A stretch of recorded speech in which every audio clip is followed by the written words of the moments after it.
ENVtuber 一問一答自己紹介 Yeah, and the tape's それじゃあ rolling. 行くよせーのお名前は Katt Phloxworthy. 呼び方は Just Cat is fine. あなたは何系 VTuber? Nerdy cat girl who features space 誕 flight. 生日は May 4th. 年齢は Older than Pneumatic. 性別は Transgender 身 female. 長は 4'11". 出身は Sacramento County. チャームポイントは Zylog hair clip. 突然ですがモノマネどうぞ Yeah, what's up, Dad? 活動場所は Twitch, Twitter, YouTube. はじめの挨拶 Thank you for joining me. 終わりの挨拶 Bye. 推しマークは Not at present. 配信タグは Catlight フ feed. ァンアートは Cat pics. ファンネームは Cat's apprentices. 好きな色は Iris Indigo. 好きなことは Vintage computers and 得意 video. なことは Technology. ここで一言愛の告白好 I love you. きな食べ物は Ethnic foods. 好きな飲み物は Craft soda. 好きな漫画は Pizza 10. 好きなアニメは Planet. 好きなゲームは Left 4 Dead 2. 好きな音楽は Classic rock. 苦手なことは Human stupidity. 尊敬するのは Spacefaring people. 叶えたい夢は ISS crew みん interview. なに一言どう Thanks ぞ so much for your support and a final status check. Go Atlas. Go Centaur. Go Katt Phlox. You have permission to launch. 3, 2, 1. RD-180 ignition, booster ignition, and liftoff of Atlas V and Centaur.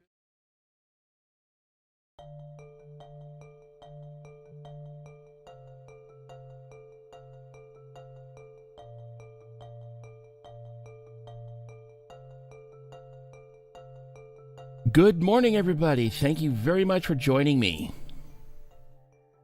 Hi, Katt Phloxworthy here.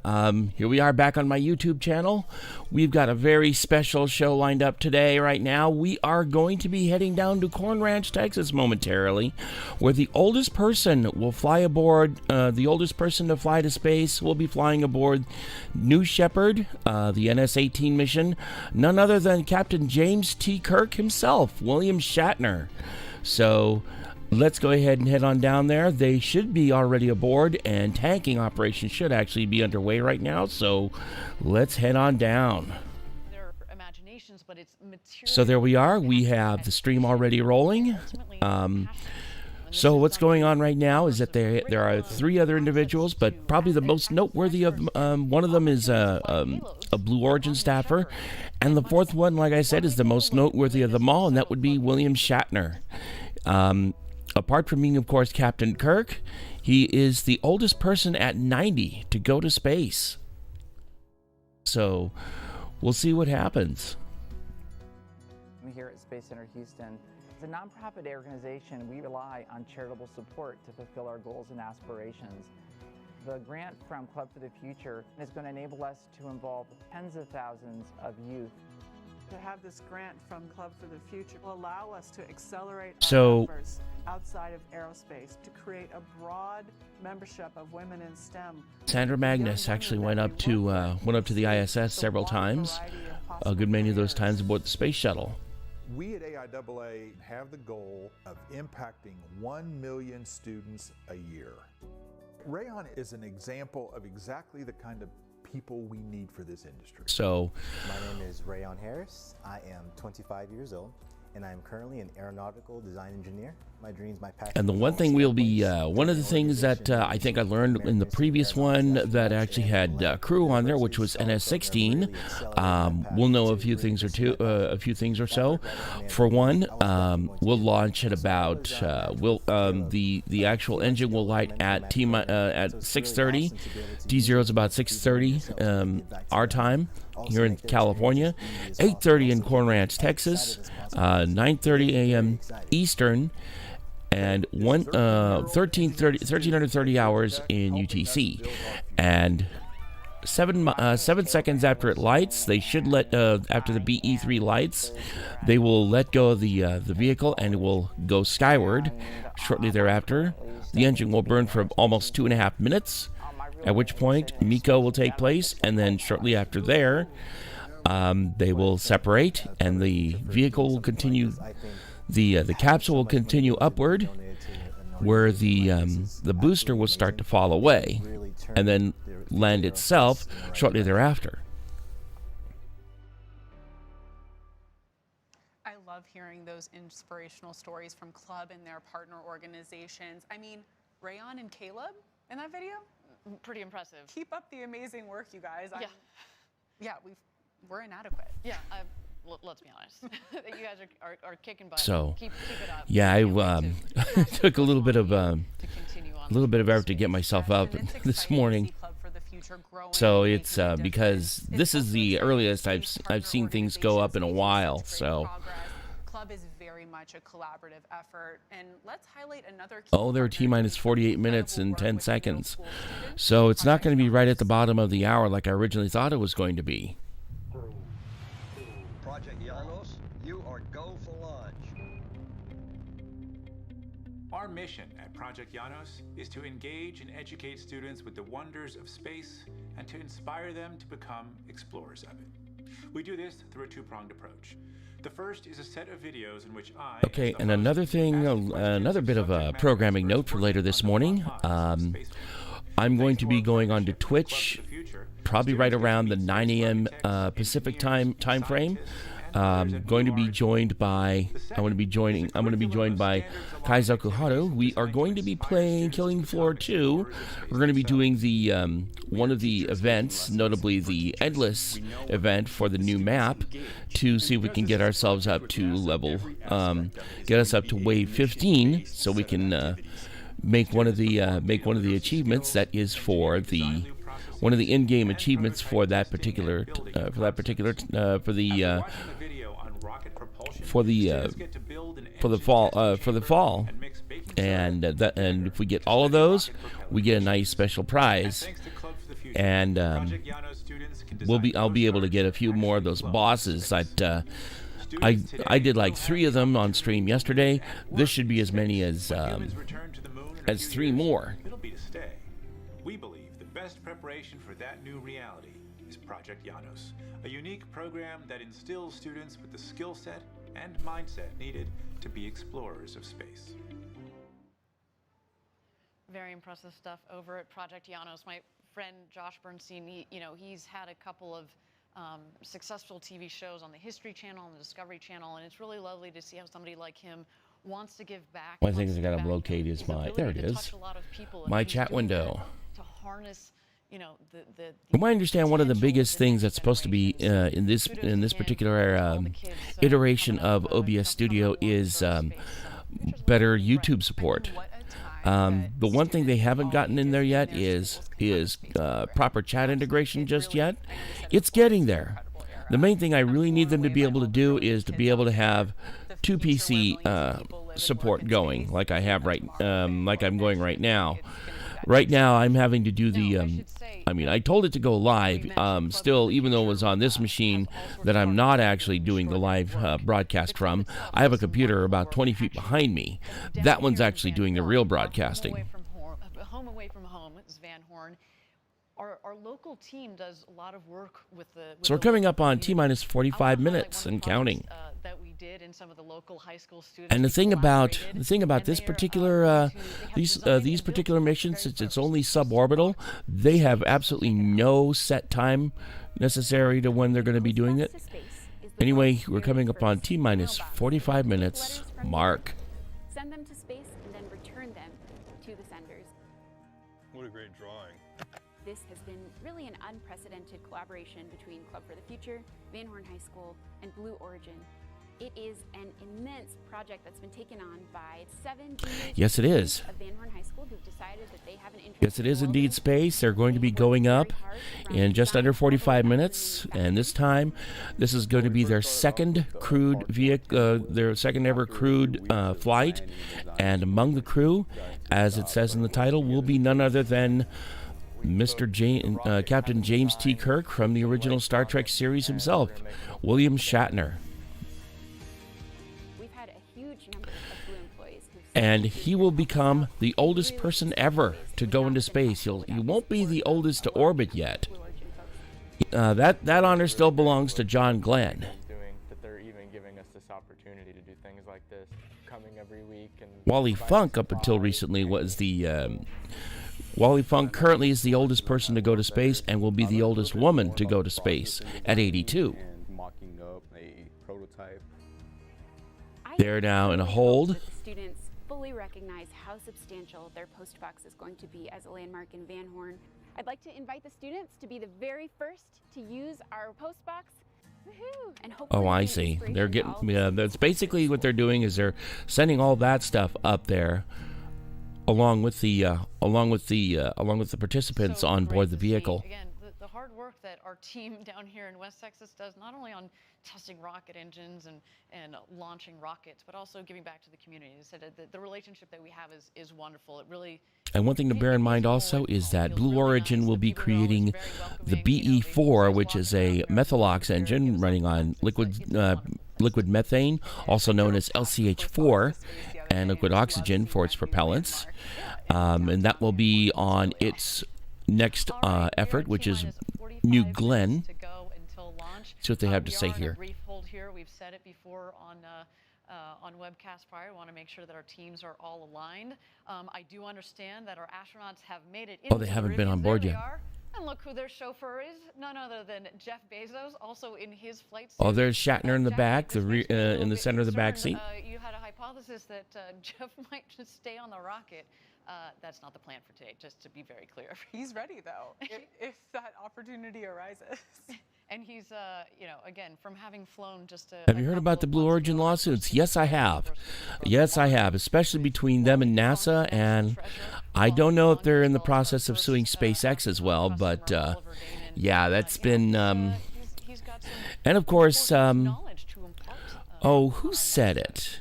Who said something recently that basically says you can't sue your way to the moon? I think it was... I think it was Bill Gates. It was one of those people who said something like that. It's It's really sad that they actually are calling that or saying that. It's a nice ride. Talk about rocket ships. Have you been in one yet? Did you get a chance?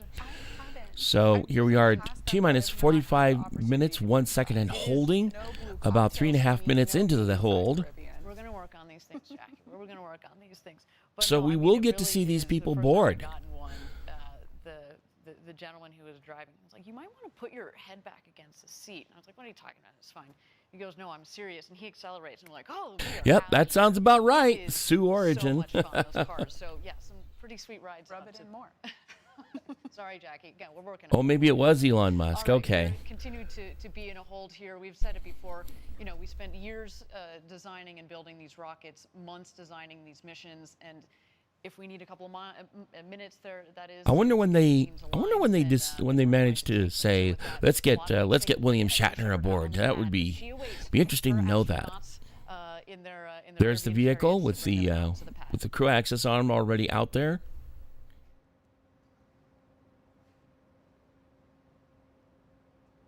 What's everybody's thought about Starship?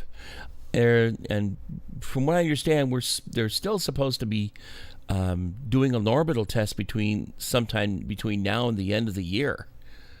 That's pretty ambitious. RSS First Step, that must have been the same vehicle that the Bezos brothers, Wally Funk, and the gentleman from Belgium all went into. No, it's the Netherlands, excuse me.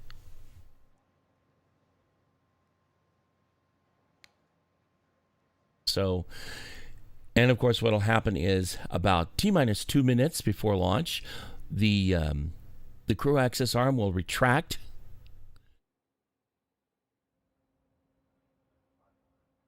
I don't disagree with that. That's for sure, because especially after especially with all the stuff leading up to SN15, that has been. I mean, even with SN8, which didn't fully land. Not exactly what you call fully intact. The fact that it managed to launch it all and then touch it down, that is amazing in and of itself. Oh, and I just saw a notification, and I figured I might as well say hi right now. All the way across the world to Usui Clear, she's doing her own broadcast of this particular launch. So I'd like to say a big hello to Usui Clear over in Japan for everybody who's watching on her channel. So in any event, basically she's been doing it for a little bit longer than I have, and it is exciting to see people actually people in this space actually doing that. And 1 second to go until launch. We are in a brief hold here. Of course, we want to make sure that our teams are all aligned, that the winds are in bounds. Of course, that has been the story of the last couple of days, are those gusty winds. But again, want to make sure that everything is all sorted for our launch. But while we have a minute here, I want to, we just saw the crew in the Rivian vehicles. Yes, and they've been indeed. down here the last couple of days, but the launch to space, the training is part of the experience. Yeah, many of these other companies and agencies actually build in holds in the schedule. For example, the space shuttle had multiple holds in there, the last of which being at T-minus 9 minutes, and they have L-minus, which are different times. L-minus tends to roll pretty much in they'll start to roll in parallel right around T-minus 9 minutes and counting. Watch SN10 and SN15 land on your Twitch streams. Thank you. Actually, I didn't broadcast SN15. Danny Perigi did, however. Like you were part of an adventure. I can say I had I believe I might have shown SN10, but not SN. I don't think I showed SN15. However, it really rounds it out. And when we built the astronaut village and the hospitality component of this, we wanted to build something that really felt part of this. Oh goodness, that looks so good. It's not something big and elaborate. It's something that is part of the environment. But of course, at the same time, we want you to feel comfortable. So we brought in a wonderful catering staff. Those are pretty flutes there. There's nothing like going to space. So you're talking about champagne showers after the launch, but the food and beverage is very nice. There's nothing. Oh my goodness, look at that! All the glassware, that is so pretty, with the Blue Origin logo etched into it. Everything is very designed so that the crew can get to know each other and relax and have that comfort as they prepare for their flight to space. There's Ariane right there. With Audrey Powers, who's also going out to fly. The bonding, I think that's a really important point that you bring up, Jackie, is the bonding component. I was chatting with Chris Bosshausen, who actually is a good friend of mine, and he. That's one of the thoughts I made for even with SN8. When I made my Christmas Eve broadcast last year, I basically was saying, thank you, you saved 2020, much like how Frank Borman and his crew of Apollo 8 saved 1968. How cool would it be to look up at night to see city lights on the moon? That would be interesting to say the least, especially on nights when it's like close to the new moon. We encourage you to go to blueorigin.com, click on the link there, fly to space, and let us know. We'll see what happens to you after the flight. Okay, we're at T-minus 45 minutes to go. We continue to be in a hold here while we've got some more time. Why don't we throw it back to the rocket? We're coming up on hold plus 10.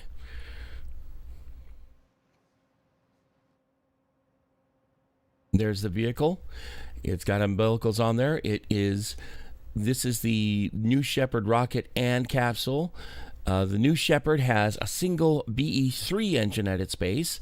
It runs on a bipropellant mixture of liquid hydrogen and liquid oxygen, sometimes called hydrolox. It's the same fuel that U.S. vehicles, that the space shuttle,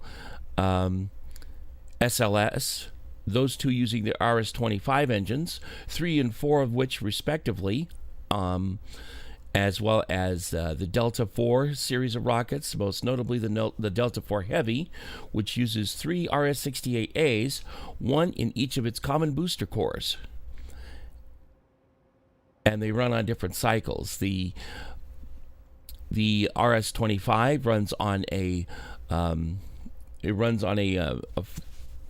staged combustion cycle, which is fuel rich, and I believe the RS-68A runs on an open cycle. Did you see how China made a copy of New Shepard with a dragon on top? No, I had not. I need to see that. The one thing you got to understand about China, they seem to copy others' technologies, usually illegally, or at least with plans obtained in rather questionable ways. Not to rag on them too hard. And speaking of China, they're getting ready to launch another Shenzhou vehicle up to their space station in a bit. We're just a little bit over 11 and a half minutes into the hold. So they should be heading, hopefully they'll be heading out to the pad before too long.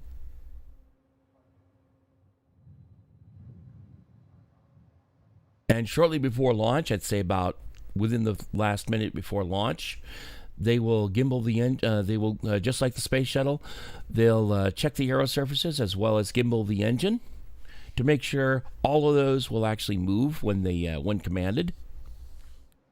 Mainly, and it'll be done so by the flight computers.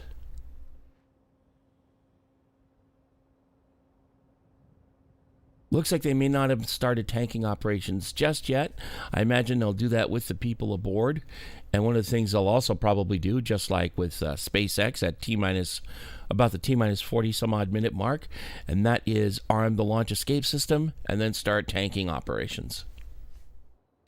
And if there's something that goes wrong during the tanking operations, they will they'll light their ejection and they'll launch their the engine that's in the center. It is, I don't know if it's a hypergolic or it's a solid fuel, but what that'll do is that'll propel the vehicle away from the booster.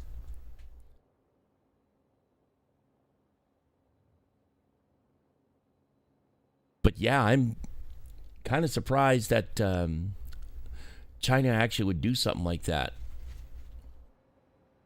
And of course, New Shepard is named after America's the first American to space, Alan Shepard, who aboard Mercury Redstone went ahead and flew up to the. I actually found a video that's on YouTube. Maybe we can watch that for a bit. Basically, where it shows the entire mission from launch to splashdown. In fact, I might even go start looking for that real quick, because it looks like this is going to be a longish hold.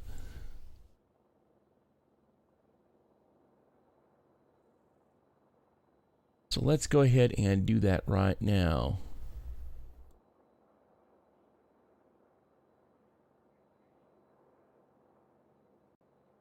Let's see, I'm going to find...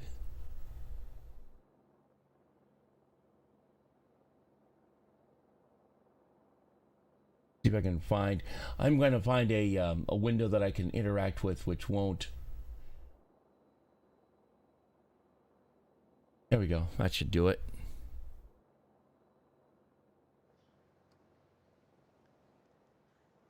Thank you again, everybody, for joining us live from West Texas at our launch site 1 for our second human flight, NS-18. We're at T-minus 45 minutes to go until launch. We continue to be in a brief hold here. Well, if you got some time, let's continue to watch our beautiful New Shepard rocket as she awaits her astronauts.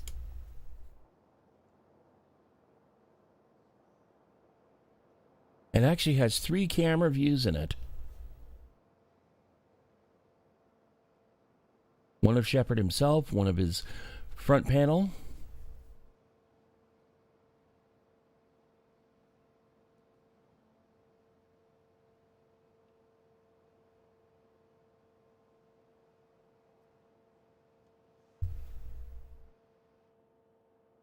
Including one that's from the outside. I just found it.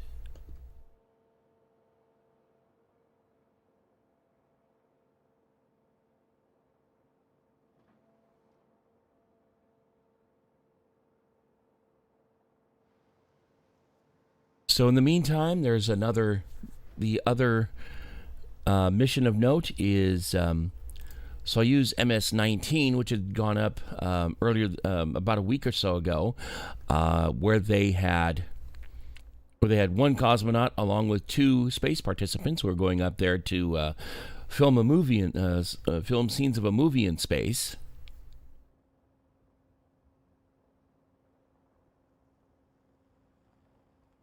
To the Future made a video on the copycat rocket. I'll have to look at that afterward at some point. If you like, I could post the image of the rocket in your Discord server. I'd appreciate that. Thank you. In the meantime, I'm going to go ahead and show that video since we're talking about Alan Shepard. Let's go and check that out. And as a matter of fact, I think the other NS-16 was actually launched on the anniversary of Alan Shepard's flight to space. So let's go ahead and do that. Let's go ahead and take a look at that while we wait.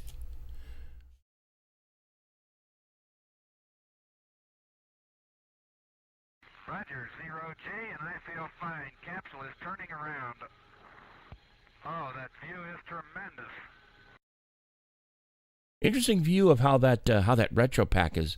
It looks like it's barely on by a thread.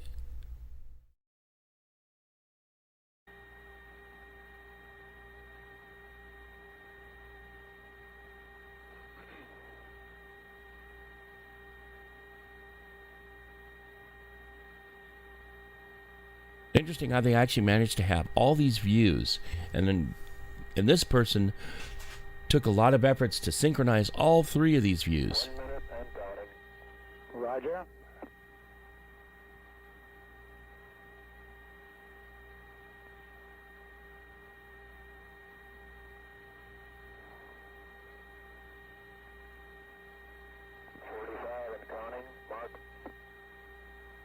And remember, this is 1961. This is 60 years ago. And below to the right, that's the Mercury Redstone vehicle. The Redstone rocket was built by Chrysler. And it was fueled by ethanol and liquid oxygen, so it's an Alkalox engine. Main bus 24 volts, 26 amps.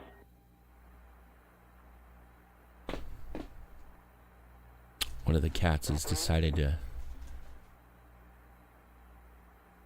10, 9, 8, 7, 6, 5, 4. Thank you. I'll take a look at it in a bit. 2, 1, 0. Lift off. All right, lift off, and the clock has started. And note to the left of that, what looks like a piece of paper, that's the clock he's talking about.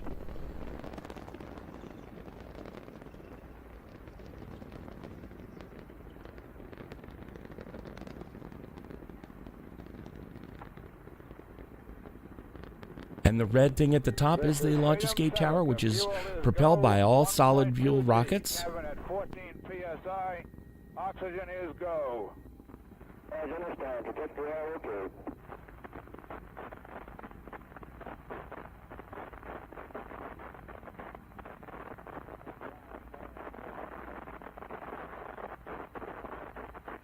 Freedom 7 is still go. How's you looking good?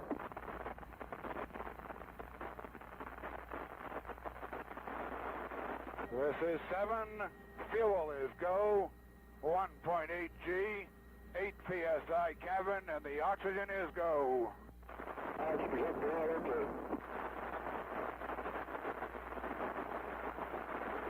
And remember, it was at 1 standard atmosphere at sea level. Cabin pressure is holding at 5.5. Cabin holding at 5.5. I can understand. Cabin holding at 5.5. Unsure, however, whether that's a pure oxygen atmosphere or a standard nitrox atmosphere. 5.5. Oxygen is go. The main bus is 24, and the isolated battery is 29. Right, read 5 to 5. Protect the rail, okay. Okay, it's a lot smoother now. A lot smoother. Roger.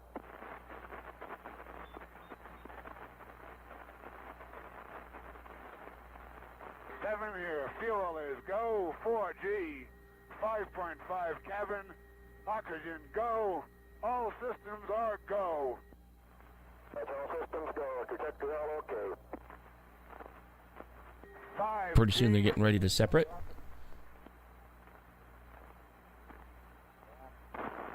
Cut off. Tower jettison green.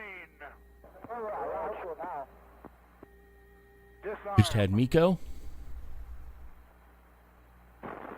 Cap step is green. Periscope is coming out. And the turnaround has started.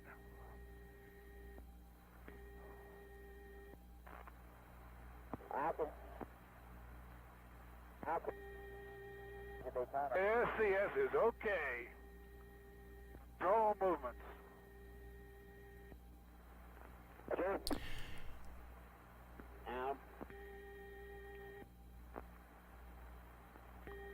Okay, switching to manual pitch. Manual pitch.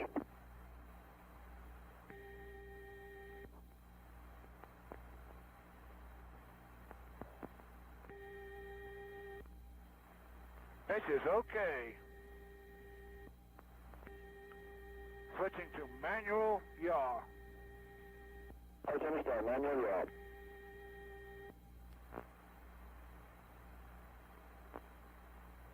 And note the item on the back, on the broad side of the capsule. That's the retro pack. Okay.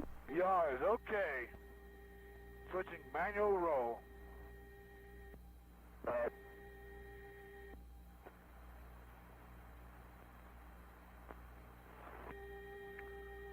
Roll is okay. Okay, let's go to it. On the periscope, what a beautiful view. Cloud cover over Florida, 3 to 4 tenths near the eastern coast. Obscures up through Hatteras.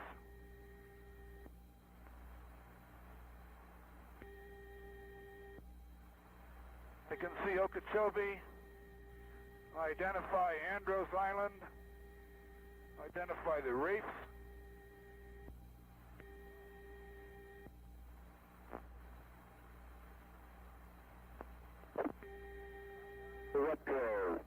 The reason why they had that on there is once it went... Giant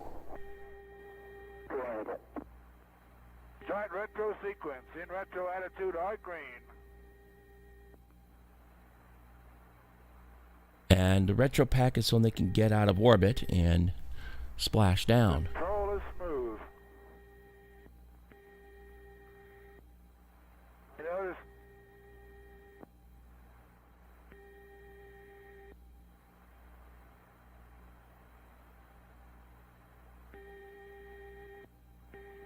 Retro 1. Very smooth. Retro 2. Retro 3.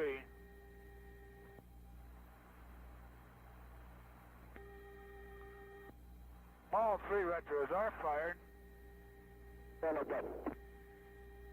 Okay, 3 retros have fired. Retro jettison is back to arm. The booster. Negative.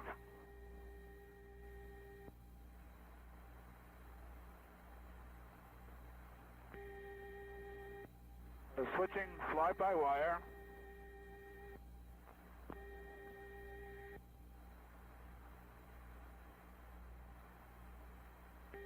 So this entire mission lasted all of about 15 minutes from launch to splashdown. Roll is okay.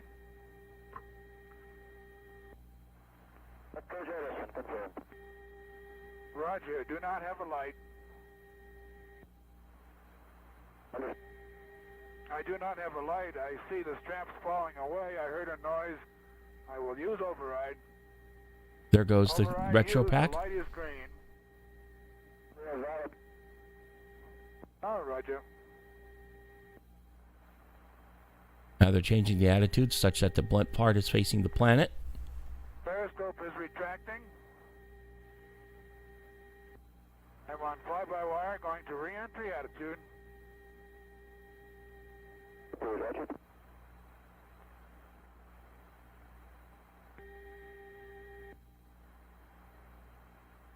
Projector right on the button. Okay, Buster, re-entry attitude.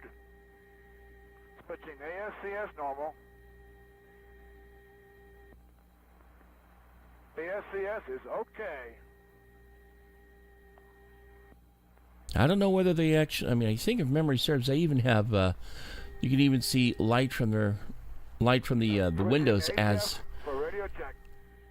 they adjust the attitude to the point where sunlight actually enters the vehicle.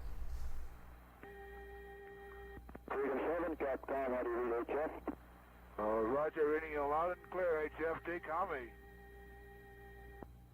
Number 7, Capcom, audio reruns it. Reading you loud and clear, HF, Humvee. Back to you, HF.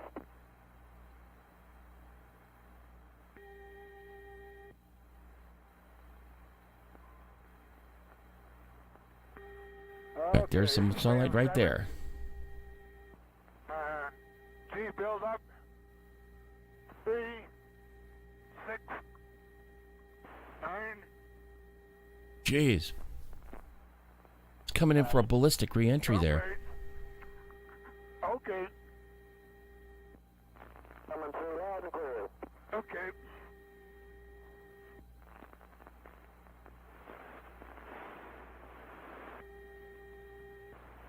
Okay.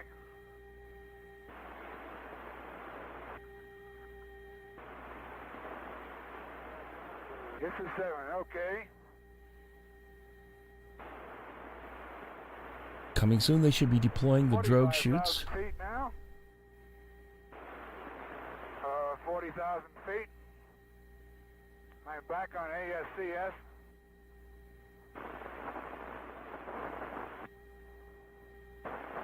$35,000.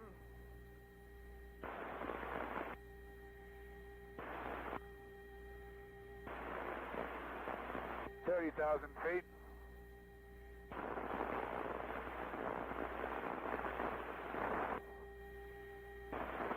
Using aero braking right now from the from the blunt shape of the vehicle. I've heard of the X-20 dinosaur. Yes, I have. Roger. They're about to deploy the drogue chutes. There it goes. The drogue is out. Okay, a drogue deploy. I've got 70%. Auto, 90% manual. Oxygen is still okay.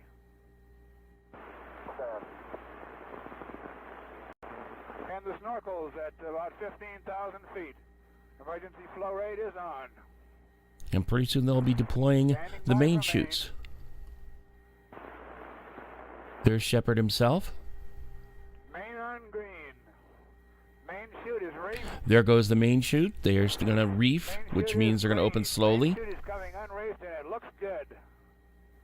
And it's fully open. Main chute is good. Rate of descent is reading about 35 feet per second. So it's nice and gentle, about 15 miles an hour.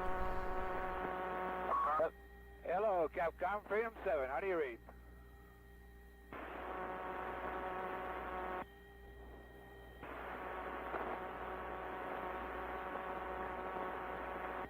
As for Dinosaur X-20, the X-20 dinosaur, trying to remember the. I wonder if that's the whole thing with the parasail that would have been on Gemini.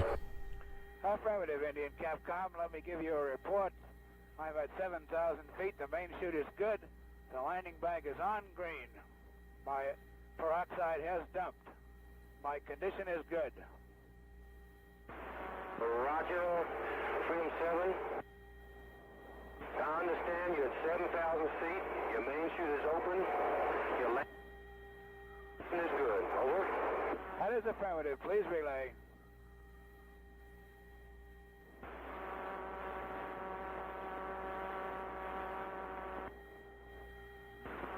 So now they're going he's now going gently and slowly through the atmosphere.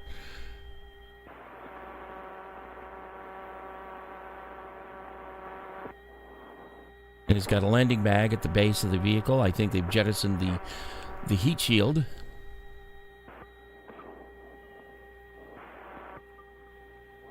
X-20 dinosaur would have been a space was a space plane that would have been launched on the Titan II. Ah, yeah. There he goes. He's opening up his visor. Unsure whether or not they opened up a valve that would have allowed outside air in, so they can equalize the outside atmospheric pressure with the inside.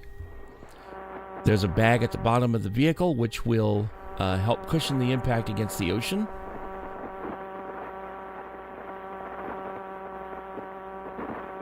Hello, Guide File 2-3. 2-3, card file 2-3, Freedom 7, over.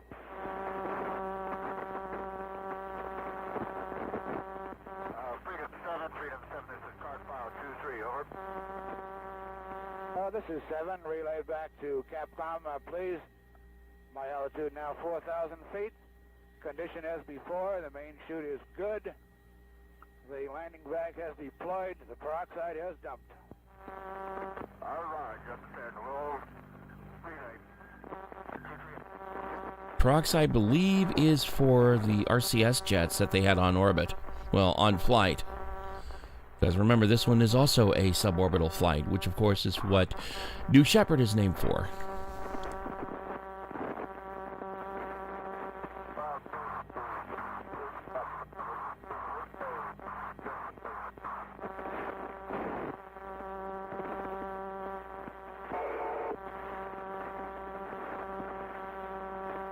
There's the ocean.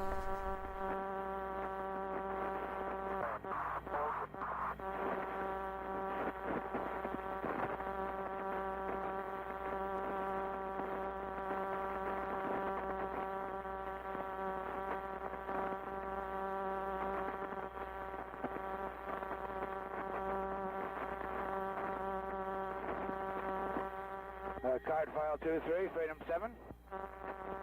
Go to 7, this is 2-3. I'm about 1,500 feet now. The main chute still looks good. Radar descent is indicating 30 feet per second. All right.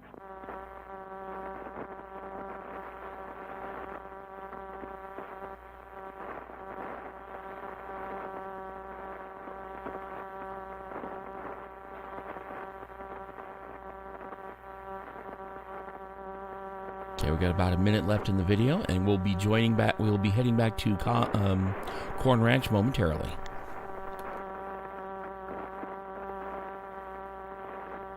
Freedom 7, this is 23. I have no transmissions from Capcom. Over. Roger. Freedom 7, this is Capcom, over. This is 7, go ahead. We have something to transmit at this time, over. Here they come. Here comes the ocean. We're about to We're about to splash down. Roger.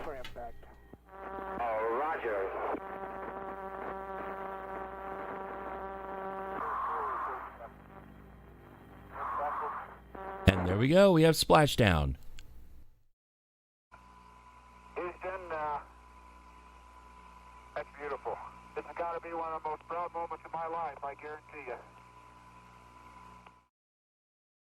Of course, we've got the rocket out there on the pad, as well as the. Now they're actually heading out to the pad. A couple of weeks ago, that one is dedicated But just at T-minus 41 minutes and 30 seconds. I hope you guys enjoyed the quick diversion that we had. Separate booster specifically dedicated to doing this important research in science. And you know, Jackie, one day we are going to combine those payloads and the astronauts to do some tended payload flights. Just a wonderful opportunity for many. And some months later, after that particular mission, Liberty Bell 7 with Virgil I, Gus Grissom would go out there and do another suborbital flight. With, unfortunately, at the time, the net result of the capsule taking on water and then sinking, which has later since been retrieved, some 5 decades later.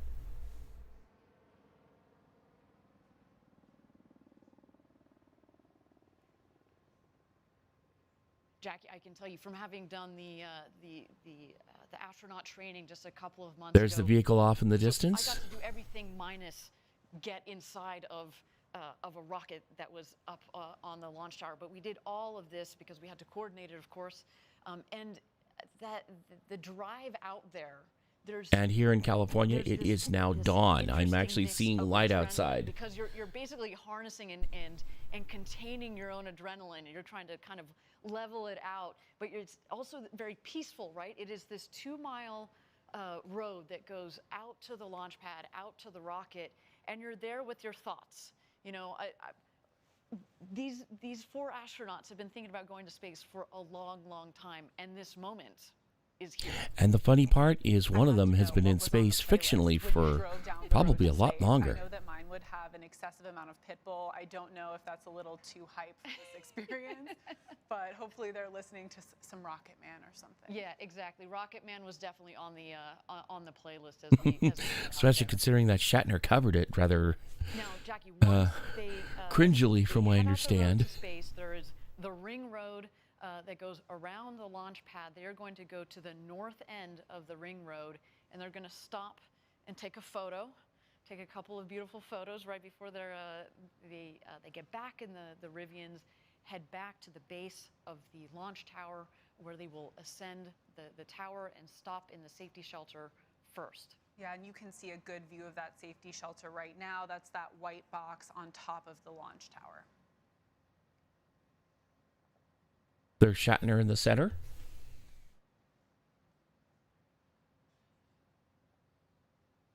You can tell the pensive look they're all taking in the moment as they should. I can only imagine being in that. I see all smiles from astronaut powers, so that's very exciting.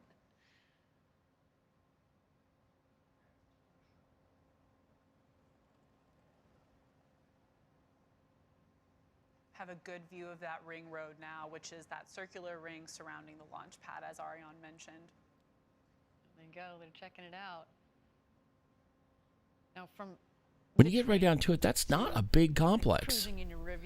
But then again, this is not exactly what you call a big rocket. It is. It only takes you up to the edge of space and right back. Well, it takes it right up to just past the Kármán line, then back. Really encourage you, visit BlueOrigin.com and click on Fly to Space. We'd love to see you on that rocket. And let's be honest, frankly, we'd love to be on that rocket with you. If you could put in your note that you specifically want to fly with Jackie and Ariane, maybe we'll see what can be done there.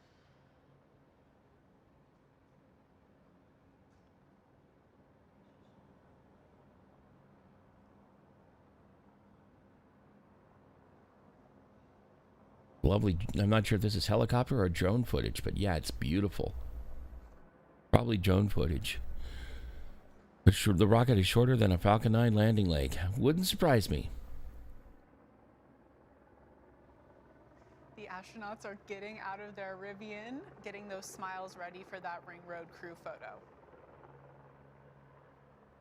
And there's the vehicle and the superstructure, which they will ascend in order to board the vehicle. And Ariane, like you've mentioned multiple times, New Shepard is alive at this point. That booster is just waiting for its crew and it's ready to go.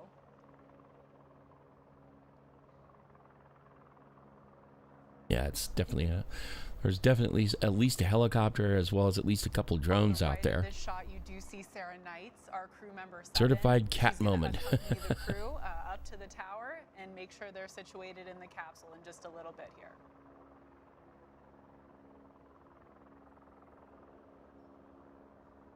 That is a good-looking crew. In fact, while we got a moment here, they're going to get back into the Rivians. Why don't we get to know Sarah Knight and our Capcom Kevin Sprague just a little bit better? We've got a wonderful video to introduce them to you. The entire saw something funny, something good with in KSP. You don't need to be a NASA astronaut. With a new Shepard up on Starship. Oh. Poets and teachers and scientists to be able to go to space. Shepard has cleared the tower. Crew member 7 is a position unique to Blue. 2 assigned to each launch. There are 6 people that can fly in our crew capsule. The 7th person is the crew member 7. This is for real. This is it. The other crew member 7 is called Capsule Communicator, and they represent all of mission control and launch operations to the astronauts. Took me a long road to get they're the main point of contact that the astronauts have on the ground. Coming here to Blue Origin is the realization of a childhood dream of mine. My background is in physics and astronomy. I went into STEM education. I was a teacher for many years. And when the position opened up at Blue, I knew that was me.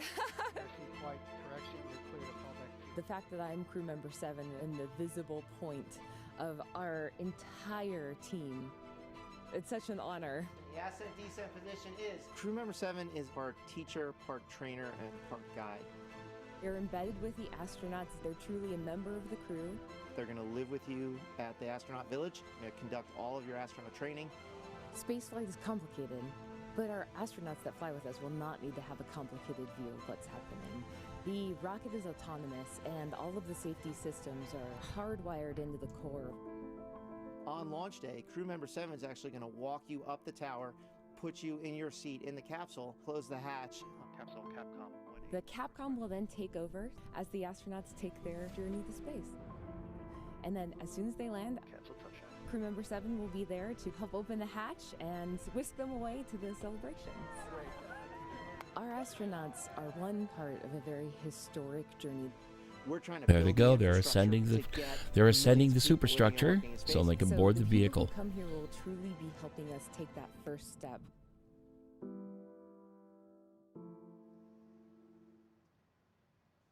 They are in wonderful hands with Kevin and Sarah. You can say that again. I mean, you know, with Kevin's military background, that discipline, the rigor. You've got Sarah with her academic background. She's an incredible teacher. The two of them work together so well. They're very different styles, but they work together so well. I can't imagine a better team to be guiding our astronauts through this entire experience. Thank you again, everybody, for joining us live. If you've just joined us, we're at T-minus 33 minutes to go until launch. Our second human flight. They're about halfway up the tower here, as you can see. Halfway up the tower. The great William Shatner. We have our Blue Origin's very own Audrey Powers, as well as our two customers, Glenn DeVries and Chris Bosshausen, who are ascending the tower as well, and they are being greeted and hosted up the tower by our founder Jeff Bezos. So an incredible morning for all of them, as well as for us at Blue. Cannot wait. It's the same energy that we felt down here just a couple of months ago when we had our first human flight. And let me tell you, this doesn't get old. When you put people on board a rocket, this doesn't get old. And I can tell you, you know, I'm very close with Audrey Powers, of course, as a close friend and colleague. I've known Chris for over a decade. To be honest, I think Origin has much money security from Jeff Bezos, and it stops him from innovating because they are. Honestly, and when they take off, they are stagnated and comfortable. I'm glad you guys are going to be watching the rocket, because I might lose it a little bit. I do have to say, whoops. Also know Audrey very well and got a chance to talk to Glenn. That's probably also why the BE-4 is so behind schedule, and it needs to be made. It needs to be completed quickly because because in a couple of years there are going to be no more Atlas 5s because all according to Tony Bruno, all the remaining flights have been booked. Chris is the first full Australian to fly to space. There have been other Australians, but they've been dual citizens. Chris is the first full Aussie to fly, so hello to all of our international viewers, especially those down under. We're so excited to have you joining us. And of course, to all the Trekkies out there that are joining us, thank you so much. It is a pleasure and an honor to be sending Captain Kirk to space today. This is going to be a really, really cool moment. And this time he is really for sure going to space. All of us. There you see our a shot there just a moment ago of Mission Control. They are, you know, focused, and it's a very disciplined team that has been trained over months and years. In the case of many of our team members there. Right, and there they go. They're entering the flight director, NASA astronaut. They're in very good hands. And here we have the crew. They're entering the shelter just to await their ingress across the bridge, then the gantry, and of course into their seats in the crew capsule. Each of our astronauts is looking great and ready to fly today in those Blue Origin flight suits. Fantastic. So you see Sarah Knights at the bottom of your screen, or crew member 7. She, in just a moment here, is going to go, she's going to leave the shelter. She's going to go out across the bridge, just check in with the tower crew, make sure that we're all ready to go. And then she's going to come back to the shelter and take the astronauts out to the rocket. And once the astronauts head out of the Oh, they're wearing little booties, I guess, just to make sure that they're not tracking in any dirt from the outside. What they're doing at that point, it's a little tradition that we started at Blue. Make some noise before you get in your crew capsule. That's right. That's right. Let everybody up in space know that you're coming. They can't hear you up there. Just as a reminder. But hey, we are at T-minus 29 minutes to go. Yep, here. we're inside of half an hour. And check out New Shepard as she awaits her astronauts.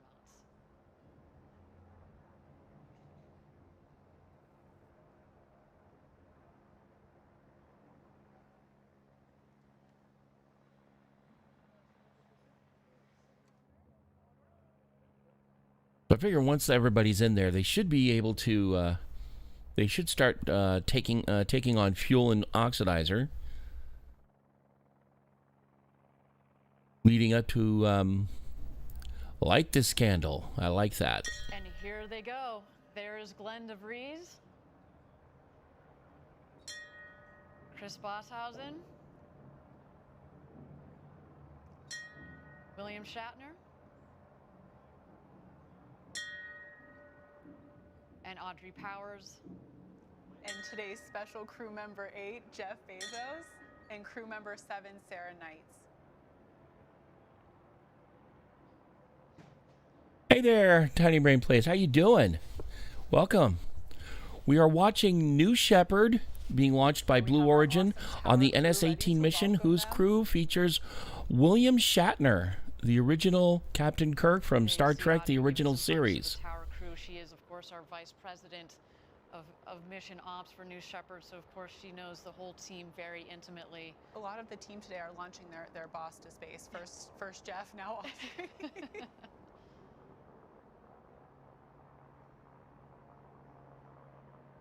Wonderful view of that. They're now about to go aboard New Shepard. So named after Alan Shepard. In case you weren't here earlier, within the last 15 minutes, I showed the entire mission of Freedom 7, which was Alan Shepard's suborbital flight. And that was aboard a Mercury Redstone vehicle that launched back in 1961, putting America into space for the first time. Yes, he was. He was also in Generations. Into the hatch he goes. All of this is very carefully coordinated. You practice this many times during the rehearsal. You go in, walk in. You kind of walk clockwise around the escape motor, which is in the center of the capsule, and take your seat. That, of course, then you harness it. And like Alan Shepard's flight, this too is suborbital. It goes just beyond the Kármán line, which is at 100 kilometers in altitude, and then comes right back down. The total flight lasts about 10 minutes from launch to touchdown. Ariane, I know you've mentioned me before. You board from the highest seat number first, and then the seat number 1 is the last to board, which is of course. Yes. Plus, on top of that, he had his own franchise, the Tech Lab series and books, and then there is as well as the Tech Wars series. Kirk is boarding our Blue Origin spaceship. Ariane, I know And just like on the space station, they also have a bell that welcomes aboard, that welcomes the new crews whenever they dock to the ISS. At this point, what, hundreds of times? I don't know about hundreds, but certainly dozens and dozens of times. You can do this, as I've said before, upside down, inside out, upward, backwards, and forwards. And by the way, it's important that you can do so. This is probably the easiest moment. A little bit more complex is, of course, when you're getting back in your seat after you've been up there. And also, I think this is the space vehicle with the largest windows, because you will be getting to watch everything as it ascends. Whatever happened to SpaceX and the team member John Carmack, and the team John Carmack was involved in, Armadillo Aerospace, I believe, was about 2003-ish. I don't know, to be perfectly honest. I knew that Carmack was involved with certain things. I'd have to go do a little bit of lookup on that. So, yeah, that'll be interesting to find out because I knew that he was definitely into space flight. I just didn't know exactly what it was. I didn't really pay much attention to that part. I'm going to have to go and do, like I said, go do some research of my own. And welcome, Alicia. Thank you for joining. Thank you for dropping in. That hatch, of course, we'll turn it over at that point to crew member 7's other half, Kevin Sprague, who'll be the voice from above, the capsule communicator.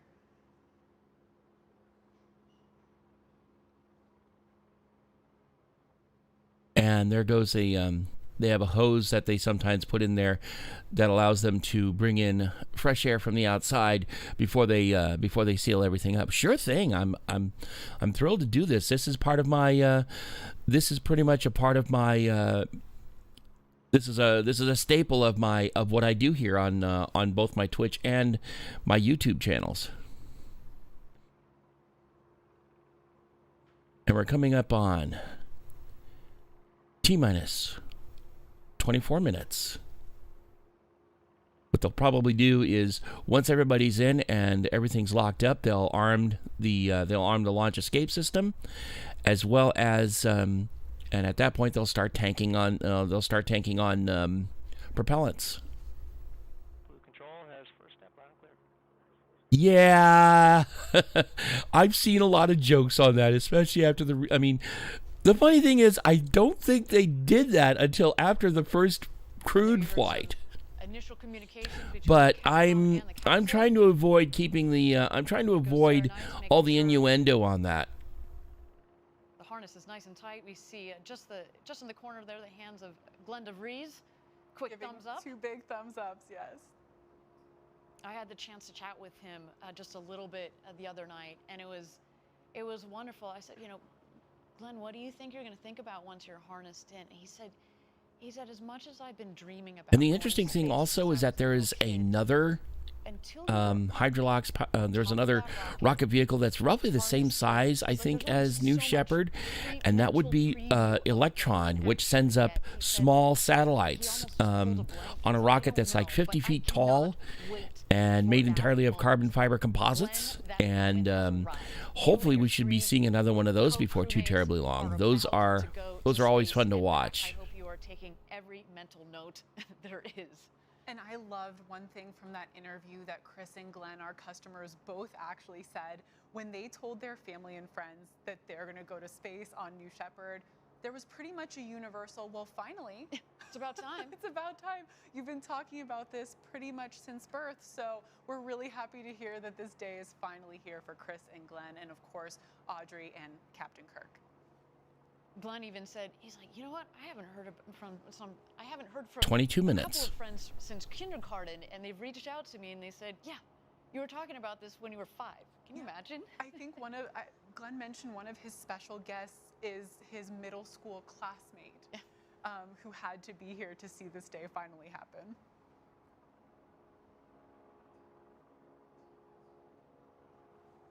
I think they're going to get ready to close out before too long.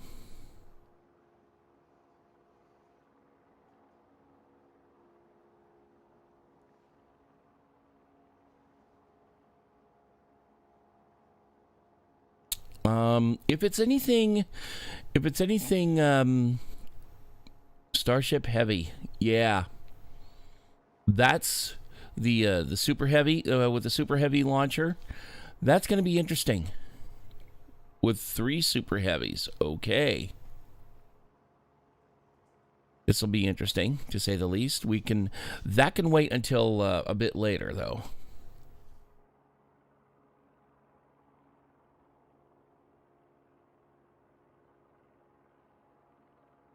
Right now, the main focus is on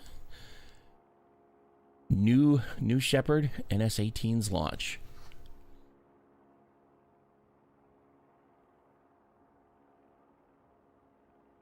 And we're at about 20 and a half minutes from launch.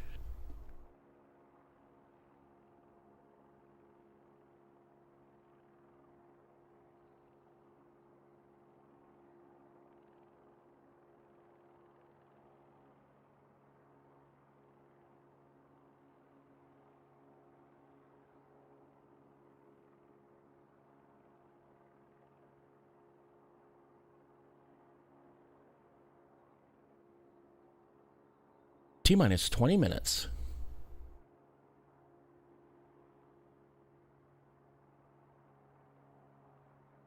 And when we get down to 2 minutes, at that point is where the onboard computers take full control of the vehicle and critical functions thereof, as well as the remainder of the countdown.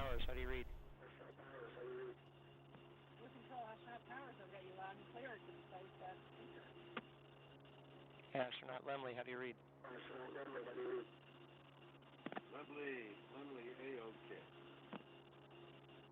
Astronaut Crispy, how do you read? Astronaut Crispy, read you loud and clear. Ready for launch. Astronaut DeVries, how do you read? Astronaut DeVries, how do you read? Loud and clear. Hey, Blue Control, I've got all astronauts loud and clear. We are at T-minus 19 minutes and counting. I will keep you updated on the count as we go. For now, T-minus 19 minutes. You're going to see Jeff in just a moment. Basically, it was an edit of the Starship and Super Heavy with two Super Heavies off to the side of the core. So kind of like what you see with Falcon Heavy, Delta Heavy, Delta 4 Heavy, and the never used Atlas Heavy, Atlas 5 Heavy. The call sign for William Shatner, Captain Kirk there, a reference to his children, to his family. Then, of course, astronaut Crispy, he also is a DJ on the side, DJ Crispy. And then, of course, our other customer, astronaut DeVries, Glenn DeVries, in the final seat there. All look all sorted and ready to go to space. Again, if you're joining us live, we're at T-minus 18 minutes to go until launch, our second human flight of New Shepard. Just another extraordinary day for obviously our. That's what I meant with Starship Heavy. Okay. For Blue Origin. Thank you all for joining us from around the world for this. T-minus 18 minutes. We've got a couple more minutes to go. Why don't we toss it back to the rocket? Looks like the ground cloudage that you see down there. That might be some of the propellants as they're getting ready to tank.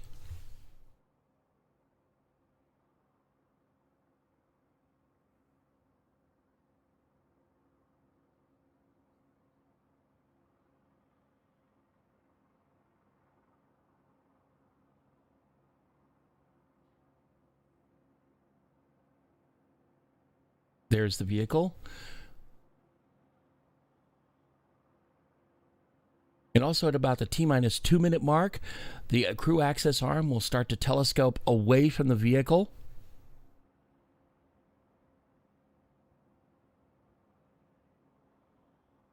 That'll give it clearance for the vehicle to take flight.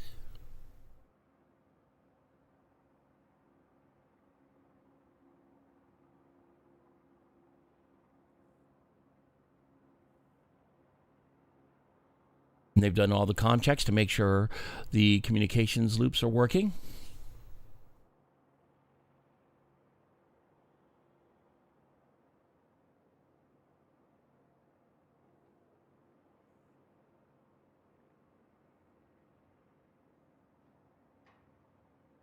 There's Jeff Bezos sticking his head in there. And there is Jeff and Bezos they're closing the hatch.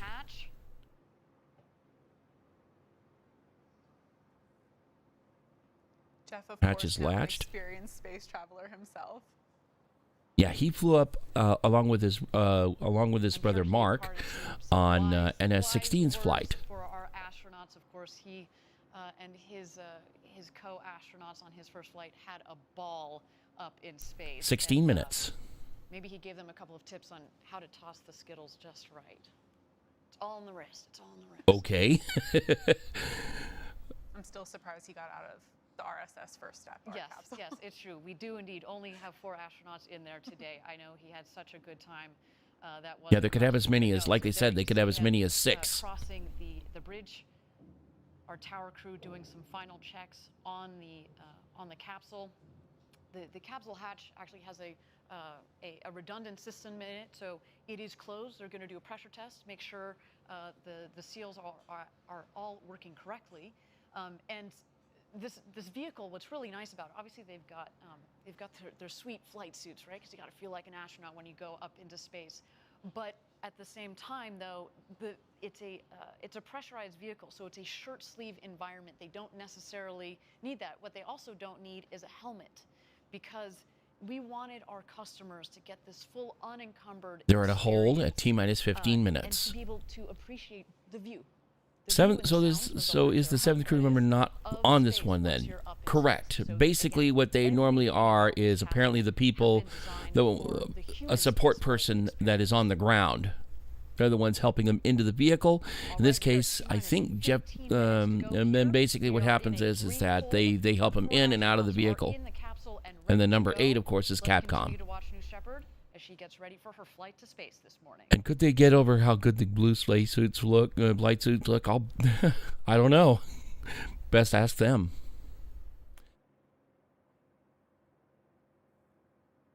It's probably why they're holding is to make sure everything is safe on the vehicle, to make sure that none of their atmosphere leaks out, because that's what killed the 3 cosmonauts in Soyuz 11.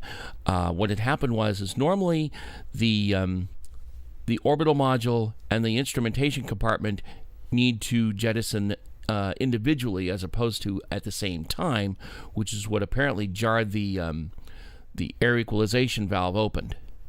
Feels so PR when they do that. I'll bet. Yeah, it does.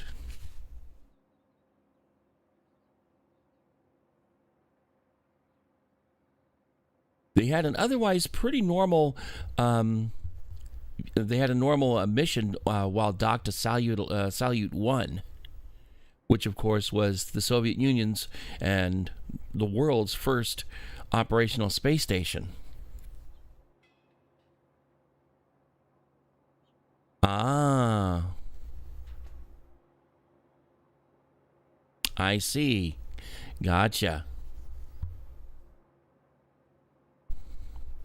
I'm looking at it less as a... I'm trying to look at it from a different lens, but I can understand what you mean, though.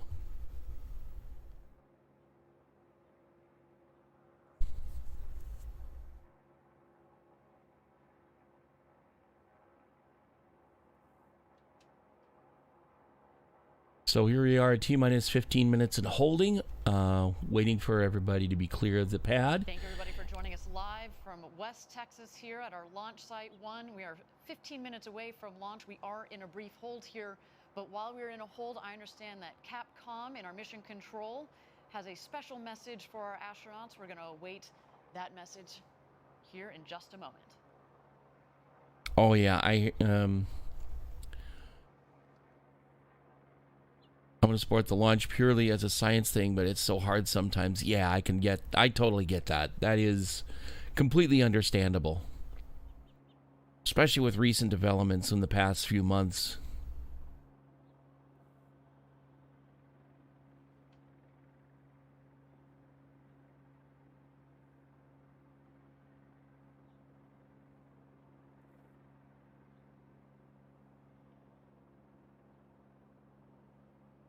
Also, when this is done, this will be in the list of Ordinary People Going to Space series. The only one I didn't get in that particular series, though, is SpaceX's Flight of Inspiration 4. We asked our NS-18 crew to send messages to you before your flight. So I'm going to read those to you right now. New Shepard astronaut Oliver Damon says, "Dear NS-18 travelers, you have probably been playing this moment over and over in thoughts and also quite often in real life in the case of Mr. Shatner. But now the moment is there, the moment you're really going to space, and I can assure you that it will be better than your best imagination. No day passes by that we don't look back on this journey without having a smile from ear to ear. Have a safe flight and enjoy. Greetings from your youngest predecessor, Oliver Damon."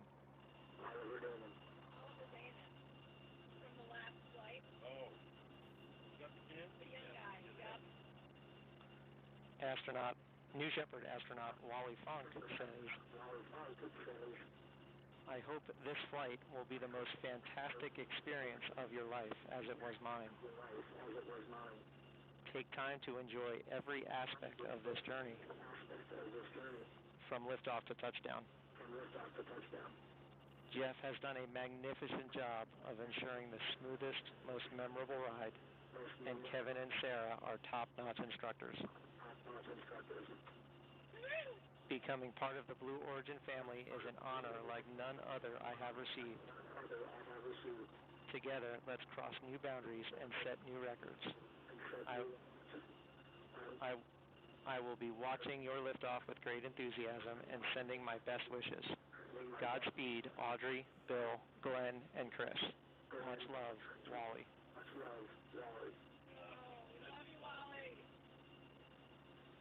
New Shepard astronaut Demo, whose real name is Mark Bezos, has this to say. You lucky bastards. It was only 10 weeks ago that I was sitting where you are, watching the countdown clock, full of anticipation and excitement. Eager to feel the rumble of liftoff and the majesty of weightlessness. The depth of my desire to fly again is hard to express, so allow me to quote from the classic of the Great American Songbook, Mr. Spaceman, with lyrics by William Shatner. Hey, Mr. Spaceman, won't you please take me along? I won't do anything wrong. Hey, Mr. Spaceman, won't you please take me along for a ride? Godspeed, New Shepard. I can't wait to hear your stories. Mark.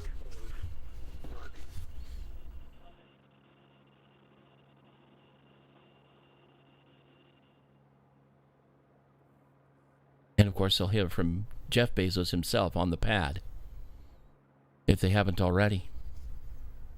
What an absolutely special moment from today's second human flight crew, hearing from our first human flight crew, those words of encouragement from Oliver, Wally, and Mark Bezos, the crew before this amazing community of Blue Origin astronauts. And I loved that part in one of the notes where they said, look, when you go on one of these flights, you become part of the Blue Origin team and really the Blue Origin family.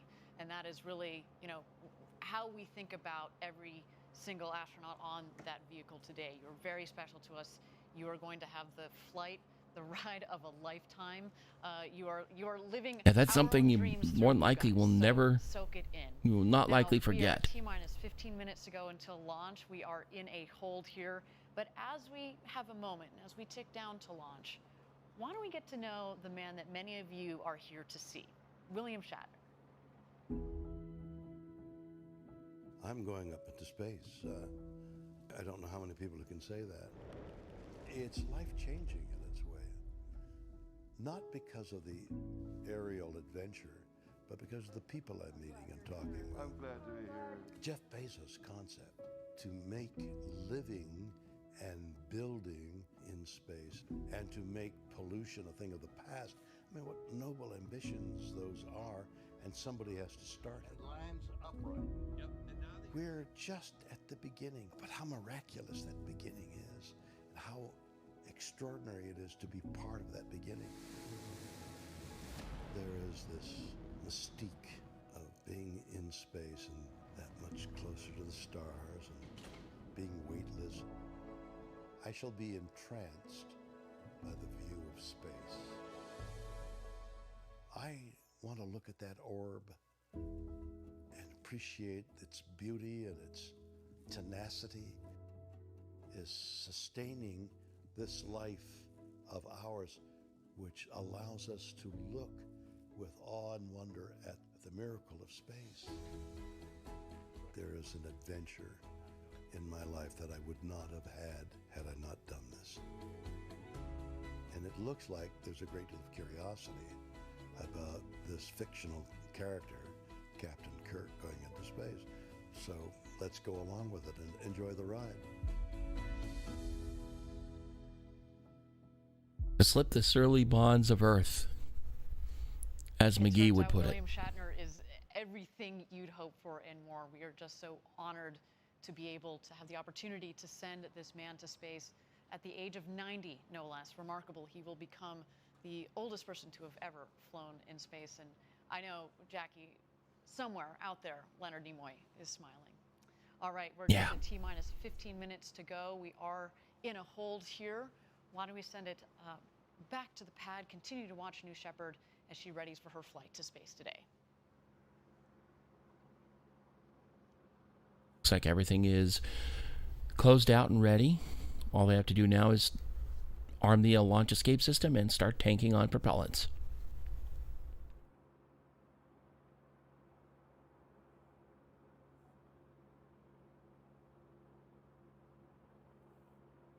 Looks like it may already be taking on propellant because I see a little bit of vapor coming off the top of the vehicle.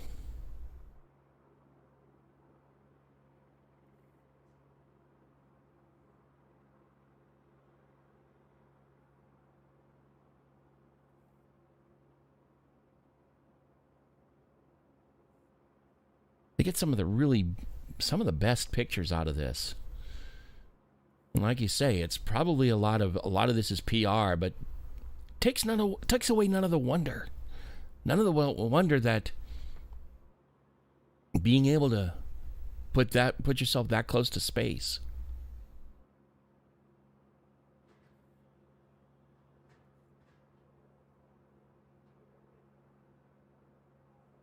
So they keep the tanks filled with low temp gas for purge reasons, right? That's a good question.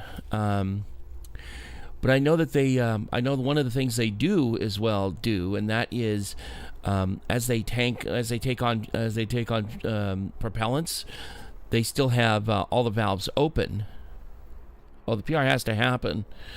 I just want it to be for space and not for the billionaires. I agree, because as was said earlier, which I don't think anybody got a chance to hear, this, as I had said on another thing I'd written somewhere, this is putting us on the precipice of being able to really step outside the surly bonds of Earth, as I quoted McGee earlier, and truly become a species that no longer needs the Earth to be who they are. But as for the tanking, I think what they do is they do still have like they have fill and drain valves open, so in case they need to detank, they can do so. And on top of that, at least for the gaseous stuff, a lot of that stuff gets there's a lot of stuff that vents out. Of course, as we see a lot of all those clouds that come off, like for example on the Falcon 9, the Electron, as well as anything else that uses cryogenics, such as Atlas, Centaur, Delta IV Heavy, which is all cryogenic.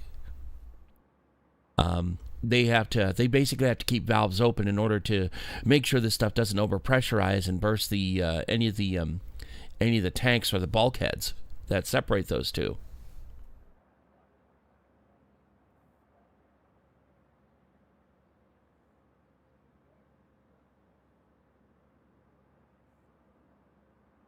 So looks like everybody has already pulled out, and I think tanking operations have already begun, actually. And I think the hold is necessary in order for all the tanking to really start going.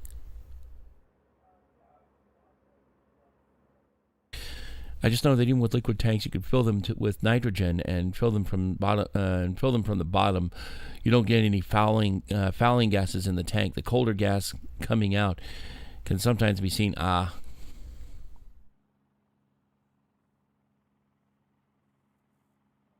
I see. Basically, the idea is so then, when you fill it with nitrogen, you don't have any of the other bad stuff coming in. So as tanking operations are taking place, it displaces all that nitrogen with whether it's the fuel or oxidizer. That's especially true for anything that's normally a gas at room temperature. RP1, of course, is a liquid at room temperature. And I don't think they necessarily need any gases except maybe a pressurant. Fill with nitrogen and pressurize it to move to the pad. Yeah, so then, because sometimes, especially some of the older Atlas rockets, they needed propellant in there in order for it to keep its shape. Otherwise, there would be a bit of a problem.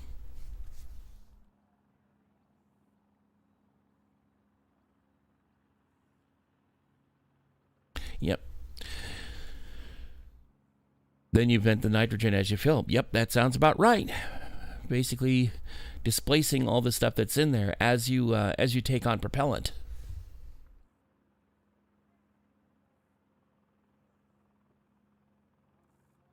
But yeah, some of the I think some of the earliest Centaurs are that way. You actually have to have either a pressurant or or propellant in there, so then it keeps its shape. Exactly, balloon tanks.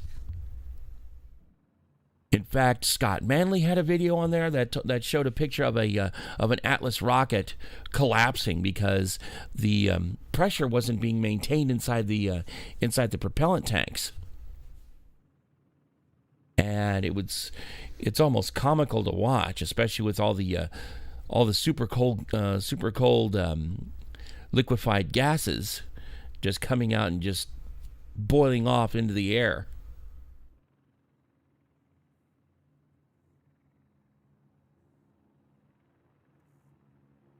I know some of these tanks, they have common. There are some tanks that have common bulkheads, which means it's all one piece, as opposed to two separate tanks, which have a bulkhead in the middle between them.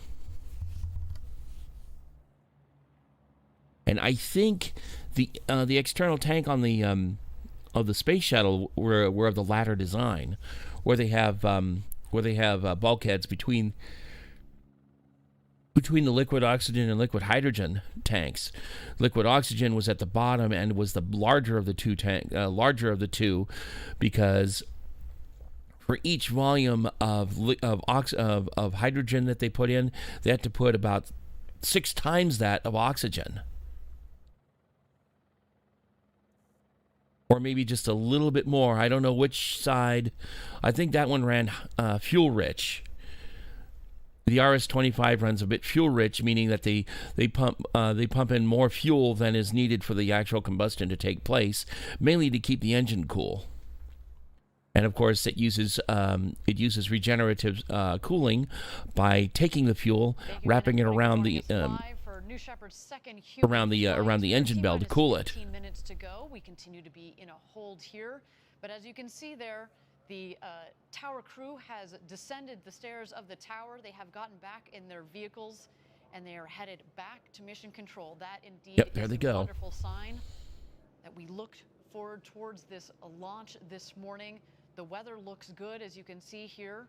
We are continuing to make sure that the rest of our teams are aligned, though. And again, if we need looks like we have calm winds as we prepare for this rocket launch, that is quite all right. We have talked about it extensively, Jackie, at the beginning of this show. Safety is number one. We want to make sure that everybody in that mission control, as well as on top of that rocket, is ready for flight today. And with that, everybody, we have cleared the hold. We are at T-minus 15 minutes to go. Okay. Now 14 minutes and 50 seconds. Rich fuels via evaporative phase change cooling the nozzle and the non-combustive fuel going gaseous. Cool stuff. Yeah, cool in more ways than one. And in the case of the RL-10, it's that phase change that actually powers the turbopump, making it the gas expander cycle. Yes, they are all ready to go, our 4 astronauts. Why don't we take a moment, Jackie, and talk through the flight profile for today's launch? That'd be great. So as you can see here in the flight profile, the New Shepard will lift off from Launch Site 1 here outside of Van Horn, Texas. Once New Shepard has lifted off, it'll approach that Kármán line, the 100-kilometer internationally recognized line of space. And at that point, our capsule with our crew will separate from that 14 minutes. And the capsule will continue on over that Kármán line into space.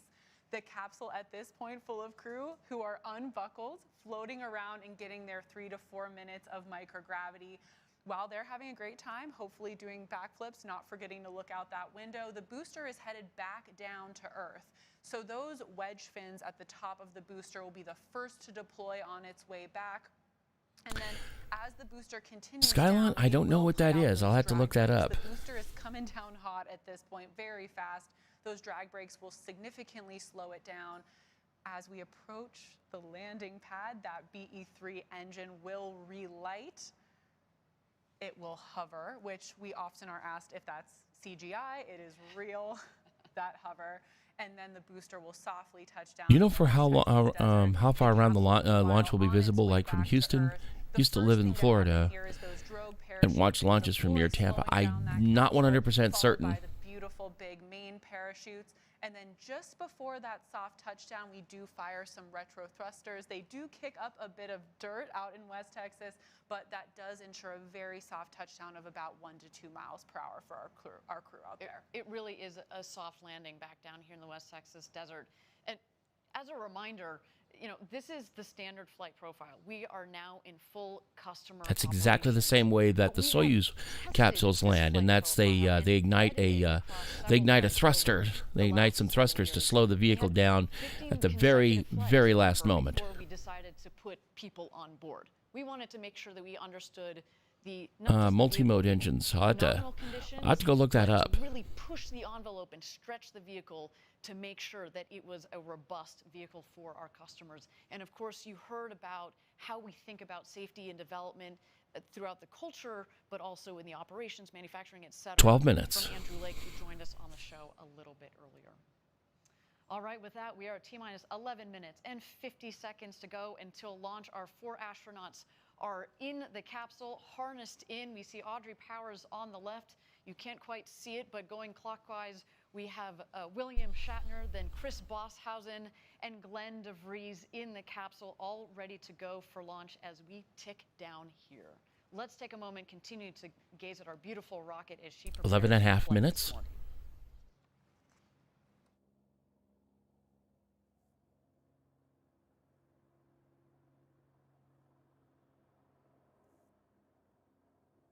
They will be both jet engines at one stage and turn into rocket engines. So it breathes both air as well as it both breathes air and then uses an external oxidizer such as liquid oxygen, I take, right?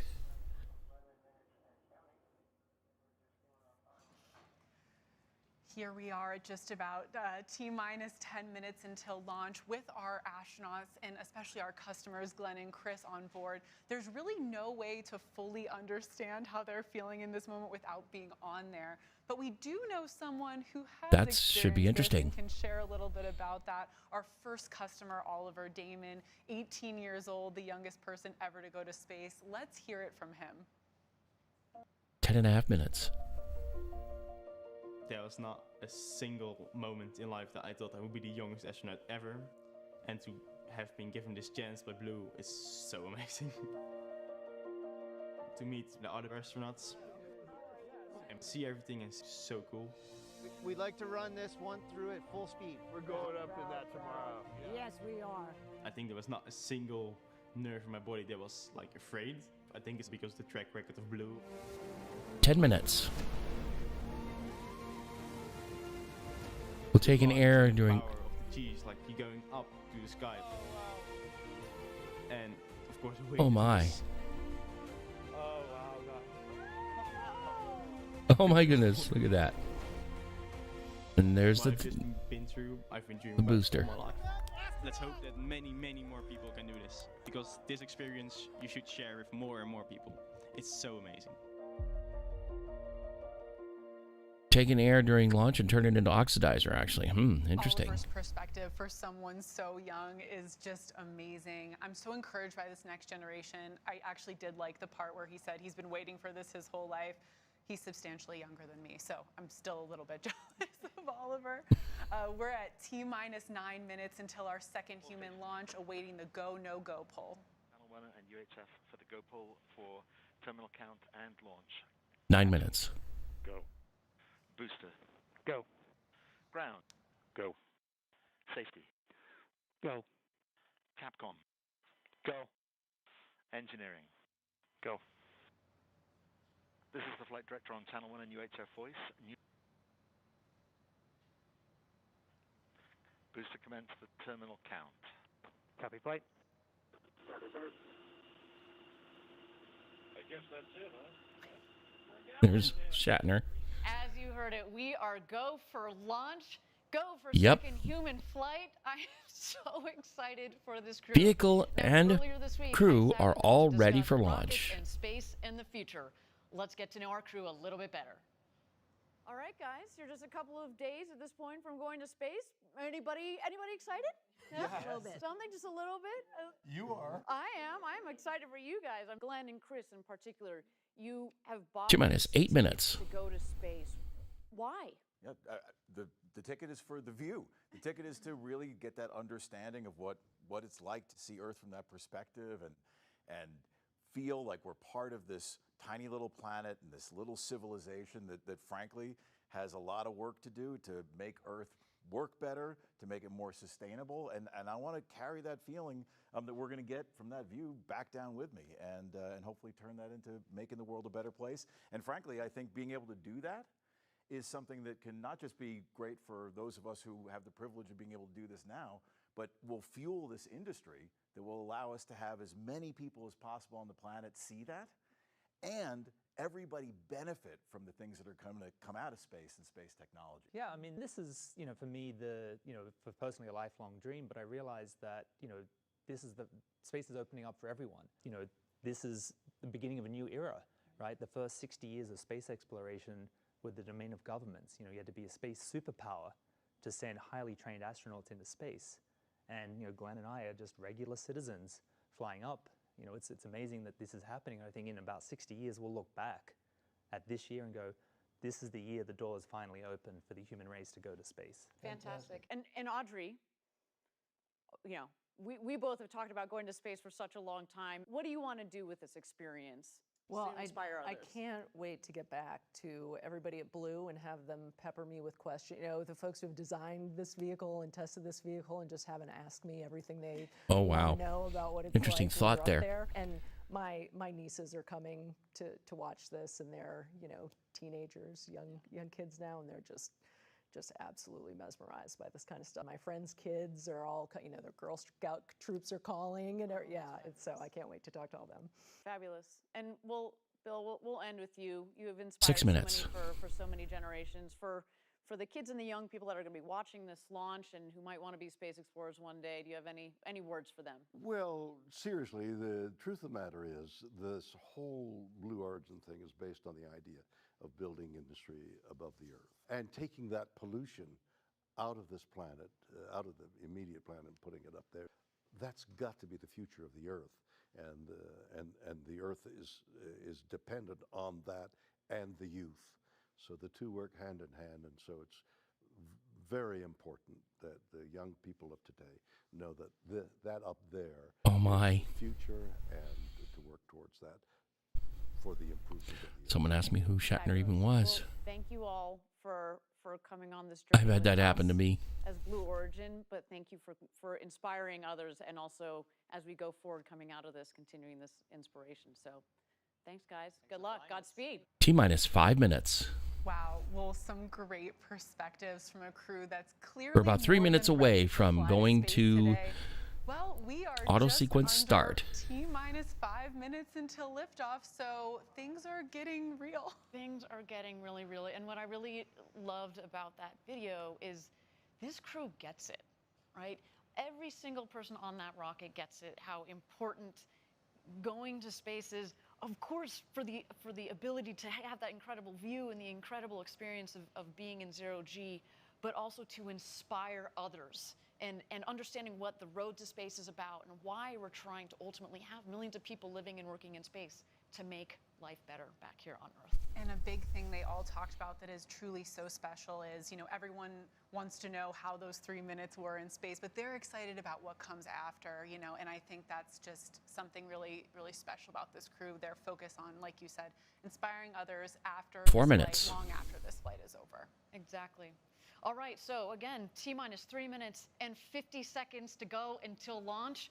What's coming up shortly here? So at T-minus 2 minutes, we send the show over to New Shepard. She's a fully autonomous vehicle, which means that from T-minus 2 minutes through launch up to apogee and back down to landing, the rocket is in control of itself. Of course, we have an incredible team in our Mission Control Center that have their eyes glued on their screens to make sure that everything is going well and is within bounds.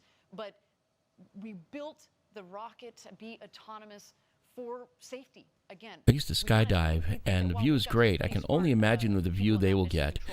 Still think my weightlessness was more fun, though. James May was talking about flying at 70,000 feet aboard a U-2, and he said that even at only 13 miles up, he had a bit of an overlook effect on himself.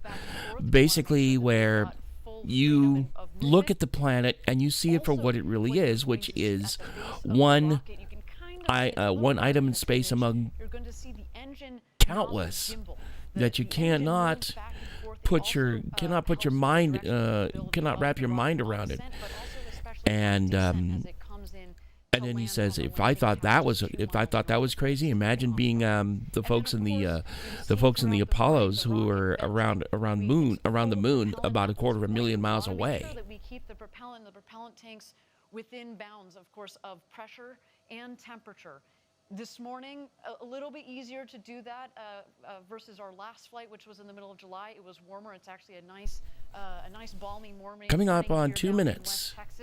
But again, A lot of things are going to happen in about the T-minus 2 minute mark. T-minus 2 minutes, there goes the crew access arm, and the vehicle is now under its own control, and it's controlling all of its critical functions and the remainder of the countdown.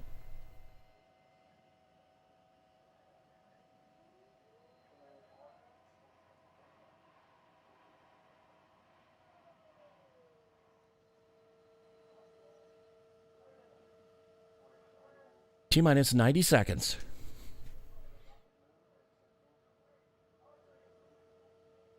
Here we go. There go the aft fin checks at the base of the rocket. There go the aero surfaces, and then shortly after that, they will gimbal the BE-3 engine. Top of a 60-foot rocket, about 20 meters tall.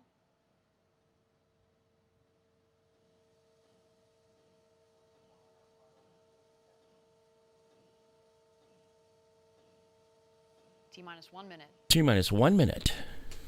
And counting. And there you can just see slightly there the gimbaling engine at the base of the rocket.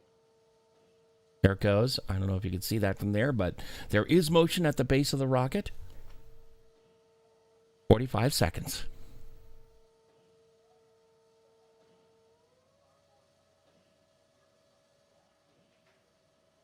All right, everybody. Chris Blosshausen, Glenn DeVries, Audrey Powers, and William Shatner are about to go where very few... T-minus 30 seconds. Ladies and gentlemen, it's time to launch this rocket. Godspeed, New Shepard. 20 seconds. 15. 10. 9. 8. 7. 6. 5. 4. 3. 2. 1. BE-3 ignition.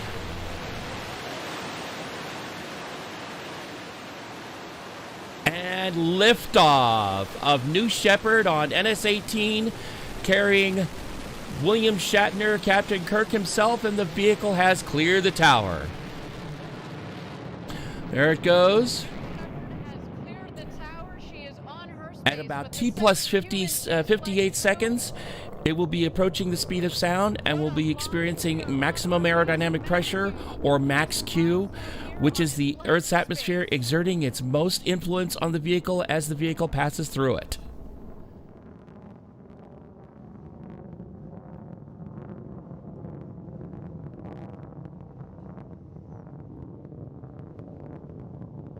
Look at it go.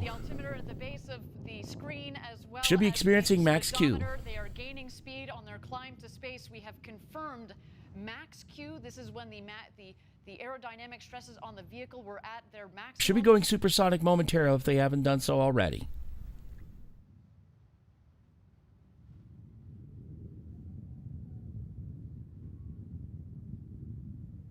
And it's really gaining speed, and they just went supersonic. And you can see the vapor trail coming off that. That is one of the byproducts of Max Q. It should be about just under a minute left in the burn. At which point they will... Thank you everybody for joining us live for New Shepard's second human flight with Audrey Powers, William Shatner, our customers Glenn DeVries and Chris Bosshausen on board. They are well on their way to space. So far, Is it true that the rocket faces more pressure on ascent than descent? More than likely, because it is still having to it has to go through the denser portions of the atmosphere, which is what, of course, generates Max Q. Climbing towards an altitude, we're aiming just over the Kármán line, the internationally recognized line of space of 100 kilometers. Coming up on Miko. 328,000 feet. And There's a view from the vehicle itself. We have Miko, main engine cut off. The BE-3 engine has shut off, and in just a moment, we're going to separate the capsule from the booster. And at that point, our astronauts will have the opportunity to get out of their harnesses and enjoy the beauties of zero G. Let's wait to listen.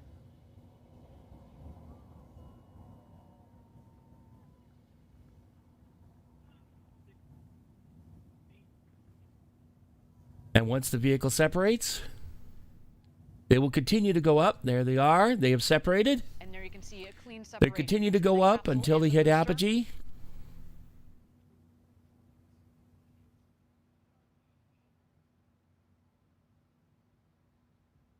There you go. You can see the vehicle from below. And there you can see the capsule from the top of the booster. They are continuing their ascent over the Kármán line. You'll know when they hit apogee when the speed hits 0. They should be crossing the Kármán line momentarily. 28,000 feet, over 100 kilometers. Welcome to Yep. space. The newest astronauts on board our crew capsule. And they're about to hit apogee momentarily.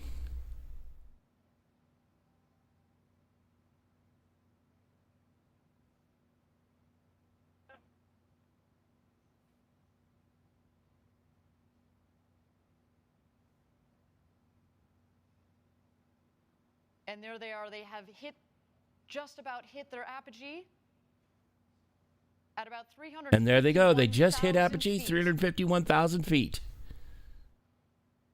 And while we don't have And now they're apogee, starting to I can fall. Just imagine Jackie. They are having the time of their lives. Have I seen the memes about Jeff's engines? No, I have not.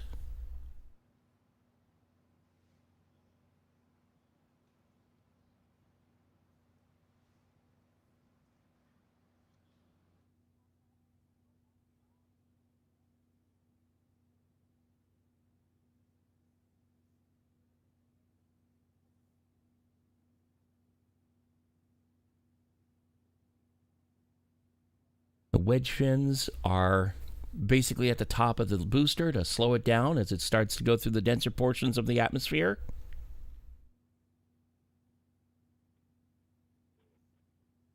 That's equivalent of the but the grid fins that are on Live from West Texas. the grid fins that are on the For our second human crew. grid fins that are on the Falcon 9 first stage are to steer it once it's in the denser portions of the atmosphere. Space. I cannot wait to hear his commentary upon return, as well as our two customers, Chris Bosshausen from Australia, to all the fans tuning in from down under. A big shout out to you guys, as well as Glenn DeVries and our very own Audrey Powers. They are coming back home. The booster, of course, is going to beat the capsule back home. It is more aerodynamically shaped, of course, at the base of the capsule. It's kind of a blunt end, so it's less aerodynamic. What we're going to see coming up shortly is at the top of the rocket, we have the ring fin. There's some what we call the pie fins that extend from the ring fin, as well as the drag brakes. The pie fins, the wedge fins, help stabilize the vehicle. Kind of like the feathers at the back of an arrow. And there's the booster. You can see the fins that are now steering it. Velocity dramatically. You can see the much clearer version of it from the ground on the left. Looks like it's getting ready to, I think that's actually aerodynamic heating there on the BE-3. And pretty soon it's going to light back up to touch it down, and the legs will extend horizontally from the fuselage.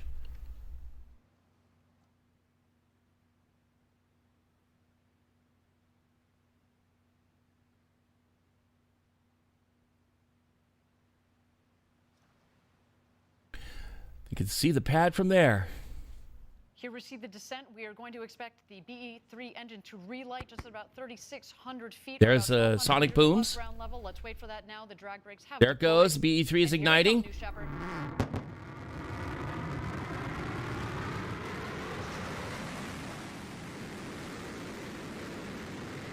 There it is. It's about to touch down.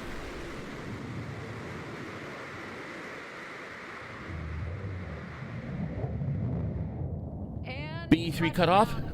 It is touchdown in the landing zone. Space and back for that vehicle provided a beautiful flight to space for our second human crew. Wow, that gets me every time we do this live down here in Texas. The sonic boom is so There's cool. there's the capsule. Are folding back in. We're getting. As have the wedge fins. Just looks like you could fuel her up and Should go be again. seeing the drogues. And even when you drogue shoots deploying before too long. It still catches you off guard every time. Talk about a rumble. A beautiful sight of our new Shepard rocket there in the West Texas desert. But of course, the show is not over. The capsule is descending. We are waiting for first the drogue chutes to deploy. Those are very much like the guide parachutes. They will subsequently be followed by the main parachutes that will first reef and then fully inflate. And there are the drogues. The drogues have deployed. It's going to slow it down from about 200 miles an hour down to about 50 or so, maybe 100 and. There go the actually 120. There go the main drogue. There go the main chutes. They're starting to reef. Whew, what a flight! And they're slowing down by quite a bit. They'll slow down to about 15 miles an hour once it's fully open. They are now fully open. The cheers from outside our stage here in West Texas.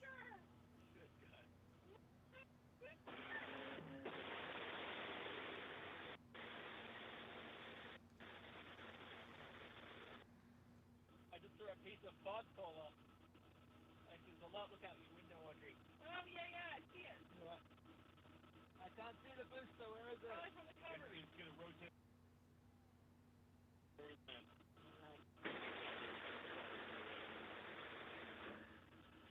Coming up on T Plus, 9.5 minutes. I want to find that pod and take it home.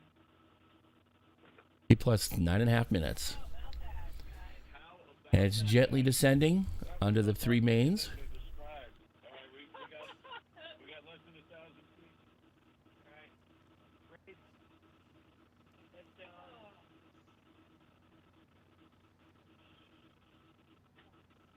Here it comes. And just like the Soyuz, you'll see you'll see a bit of dust kicked up as soon as it touches down. 98 and 99. Because several solid rockets will light at the base to slow it down even further. Here it comes, within 100 yards.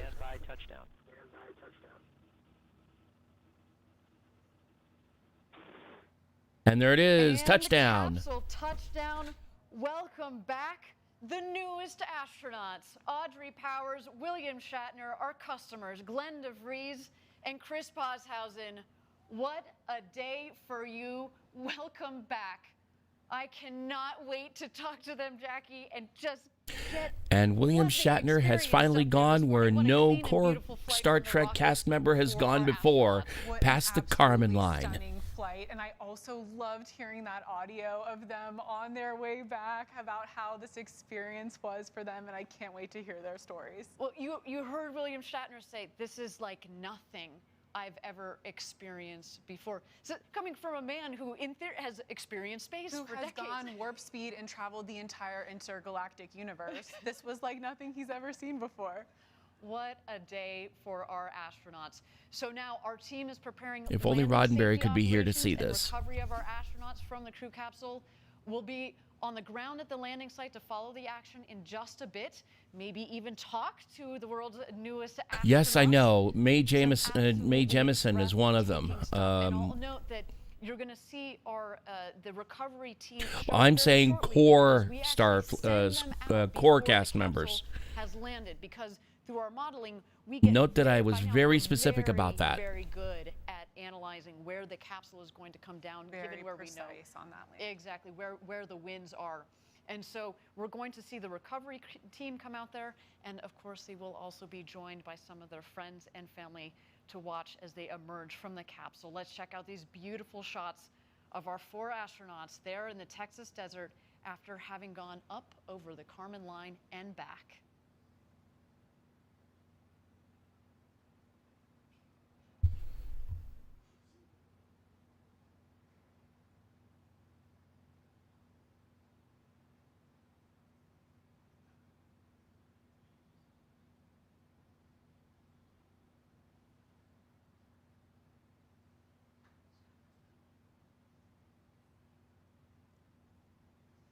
So there they are in the middle of the Texas desert.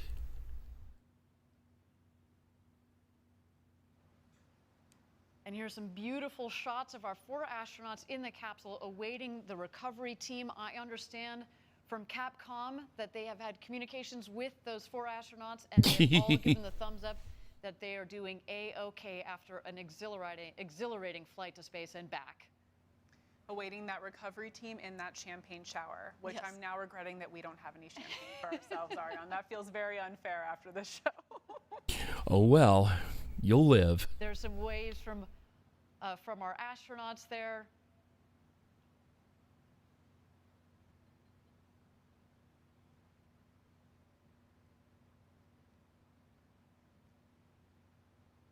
There in the foreground, you see the capsule, the background, their ride to space, the new Shepard booster. Again, that booster has flown to space and back 4 times with this flight. And coming to get them is the recovery crew. There they are.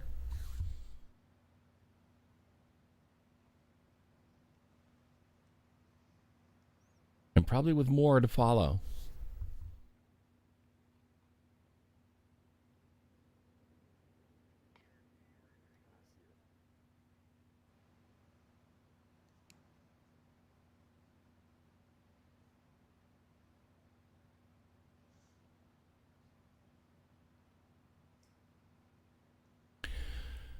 So they should be approaching, and then they'll be able to, then they'll open the hatch and get them out.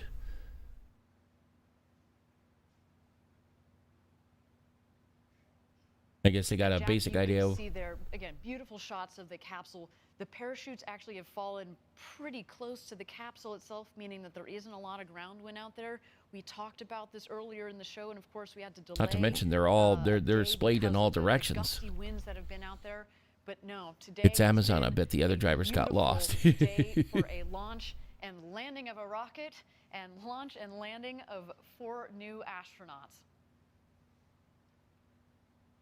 I know we were talking to Chris a couple days ago, and he actually flew that USB full of music from around the world to space. As you mentioned, he's a DJ. So, of course, we have our new astronauts. We have our Club for the Future postcards that have just returned from space. And, of course, you know, some of the personal items like this awesome USB full of music. I wish we could be playing some of that right now. Well, you probably will soon. Actually, Yes. you know, as we mentioned, Chris Bosshausen has kind of a side gig as a DJ, DJ Crispy, and he actually released an album on Friday, and I can't wait to see what he does with that music. Some musicians on board too. Of course, William Shatner. Everybody knows him as an actor. He also sings. I think that's one of the most beautiful things about what we're doing at Blue Origin. Again, opening the door. And one of the things for he's more people to go infamous to for space. is his cover of Yes, Rocket the Man scientists, yes, the engineers, of but now by the Elton artists, John. poets, singers, DJs. Let's just see what they create coming out of this experience. We have said it before. Going to space changes you. We've talked about the overview effect, and I can't wait to see how the stories. That's the word I was after. Overview effect. Yep, there's our crew set. There's our crew member 7. Going around around the capsule getting the thumbs up from each of our astronauts?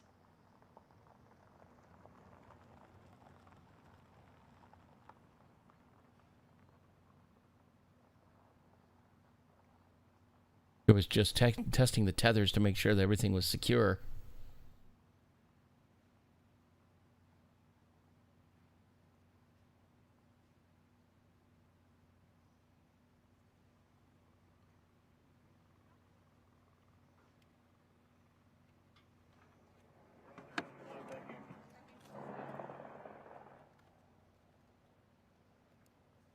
Okay, they're getting ready to open the hatch.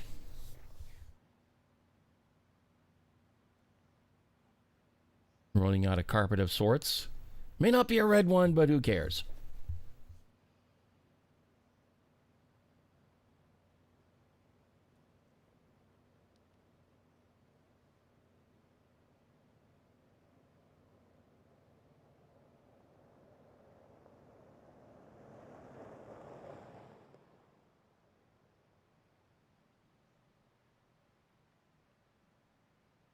Working the hatch open.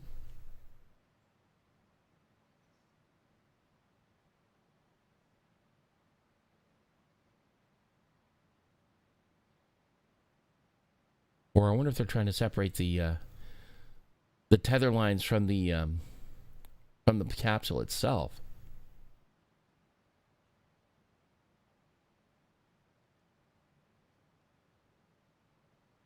Thank you again, everybody, for joining us live from West Texas, where we have just completed our second human flight of the new Shepard vehicle. Our crew on board, the great They need Bezos to open it. He's the one who closed it wrong. Whoops.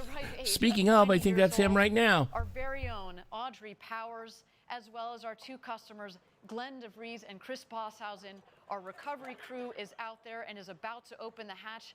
There is our founder, Jeff Bezos, giving the big thumbs up.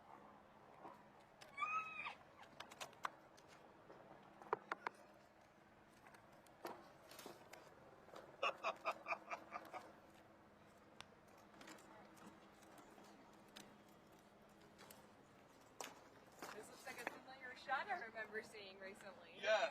A very happy birthday.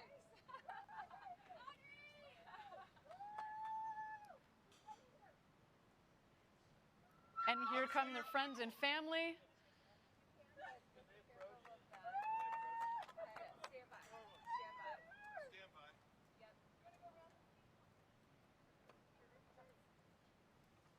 I wonder if they're going to turn that whole hatch opening into a ceremony.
Again, thank you, everybody, for joining us live from West Texas at our launch site 1.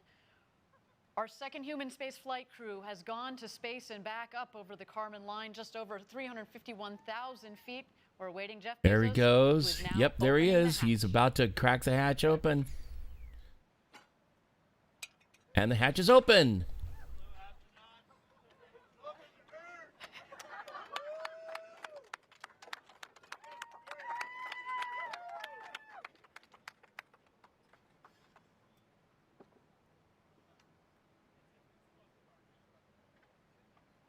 Everybody's getting up and getting ready to step on out.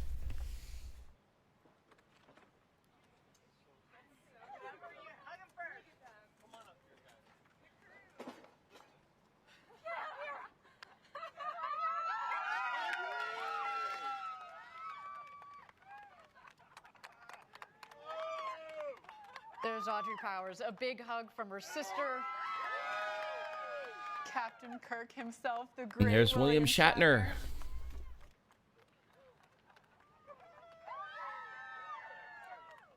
Our customer, Chris Bosshausen, the first full Australian citizen to go to space and back.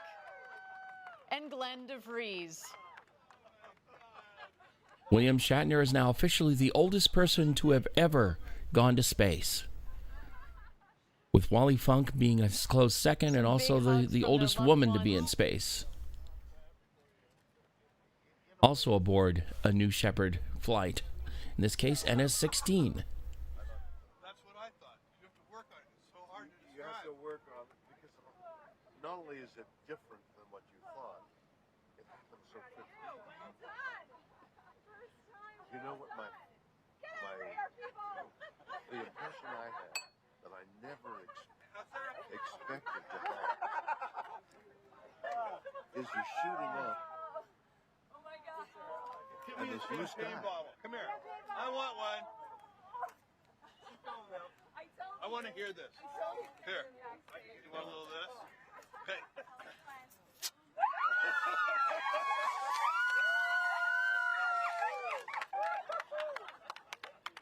Guess I can't blame him.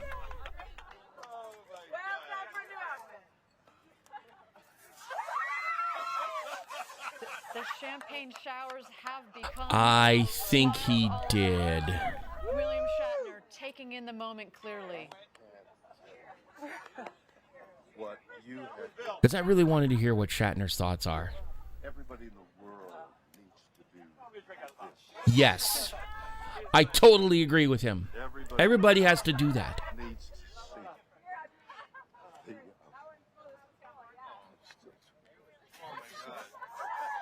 The overview effect. I mean, you know, the little things of weightlessness. But to see the blue cover go whip by, and now you're staring into blackness. That's the thing. The covering of blue, this sheet, this blanket, this comforter of blue that we have around us. We think, oh, that's blue sky.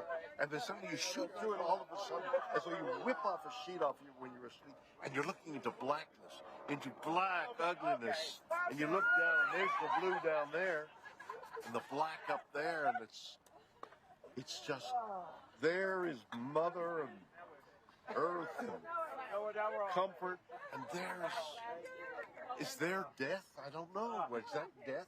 Is that the way death is? Whoop, and it's gone. Jesus. Yes, we are. I am too. This experience has been something unbelievable. You see, yeah, you know, weightless, my stomach went up, and I thought, God, this is so weird. But not as weird as the covering of blue. This is what I never expected. Oh, it's one thing to say, oh, the sky and the thing and the fragile. It's all true. But what isn't true, what is unknown until you do it, is there's this pillow, there's this soft blue. Look at the beauty of that color. And it's so thin. And you're through it in an instant. It's what how thick is it? We know. I mean, the atmosphere. Is it a mile? 2 miles? I mean, it depends on how you measure because it thins out, but maybe 50 miles. But you're going 2,000 miles an hour. So you're through 50 miles at whatever the mathematics fast. are. Yeah, really you know, fast. it's like a beat, and suddenly you're through the blue. And you're into black. And you're into, you know, it's mysterious and galaxies and things. But what you see is black. And what you see down there is light. And that's the difference. And not to have this, you have done something. I mean, whatever those other guys are doing, what isn't, I don't know about that. What you have given me is the most profound experience I can imagine. I'm so filled with emotion about what just happened. It's extraordinary, extraordinary. I hope I never recover from this.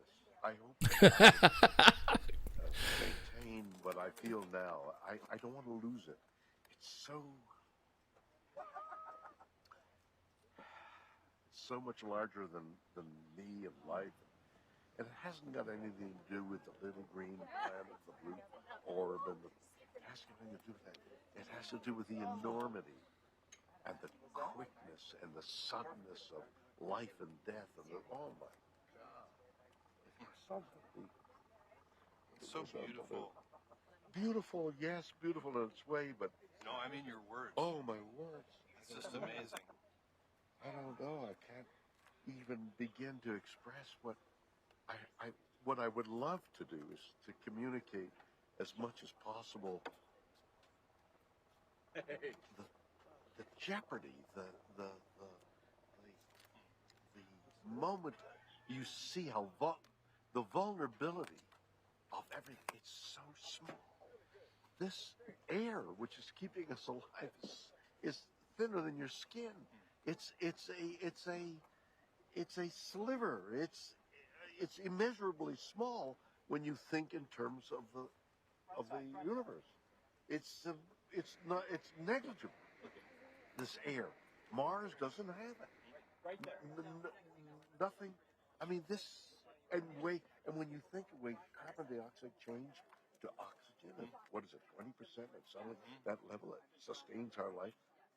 It's so thin. To dirty it. I mean, that's another whole And you shoot subject. through it. What you were saying about shooting through it so fast. So quickly, 50 miles Then you're just in blackness. You're in death. Yeah. The moment This is life. This is life, and that's death. And it's in an instant, you go, wow, that's death. That's what I saw. That's amazing. That's amazing. And wow. I am overwhelmed. I have no idea. You know, we were talking earlier before going, well, you know, it's going to be different. It's going, yeah, it's going to, and you have whatever that phrase is you have, that you have a different view of things. It doesn't begin to explain, to describe what for me, I mean, everybody's going to, but, and this is now the commercial, everybody, it would be so important for everybody to have that experience through one means or another. I mean, maybe you could put it on 3D and wear the goggles and have that experience. I mean, that certainly is a technical possibility. But what you need also, we're lying there and I'm thinking, listen, one delay after another delay, we're lying there, and I'm thinking, how do I feel? And I'm thinking, I'm a little jittery here. And when they move the pins, oh, there's something in the engine. They found an anomaly in the engine. They found an anomaly in the engine.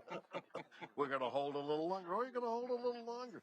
And I feel this, you know, the stomach, the biome inside. And I'm thinking, okay, I'm thinking I'm a little nervous here. Another delay, I'm a little more nervous. And then the thing starts. By the way, the simulation is, they have to be warned. It's only a simulation. Everything else is much more Doesn't capture the and besides which, the jeopardy. Bang! This thing hits. You go, no, that wasn't anything like the simulation. The G-force. The G-force. And you're studying, what's going to happen to me? Am I going to be able to survive the G-force? You feel that? Am I going to survive it? Yeah. And then I think, good Lord, that, just getting up the bloody gantry was enough. Oh my God, what an experience. What? Nothing. It looked like you had a moment of camaraderie with your Oh, we all hugged crewmates each up other. there and- You know, you share. It's like being in battle together, really. And there is this bonding of being in battle, but you're also embattled inside yourself. Oh my goodness. Wow. I have had an experience. We're going to pin you guys now. Woo! Okay. All right. Bill.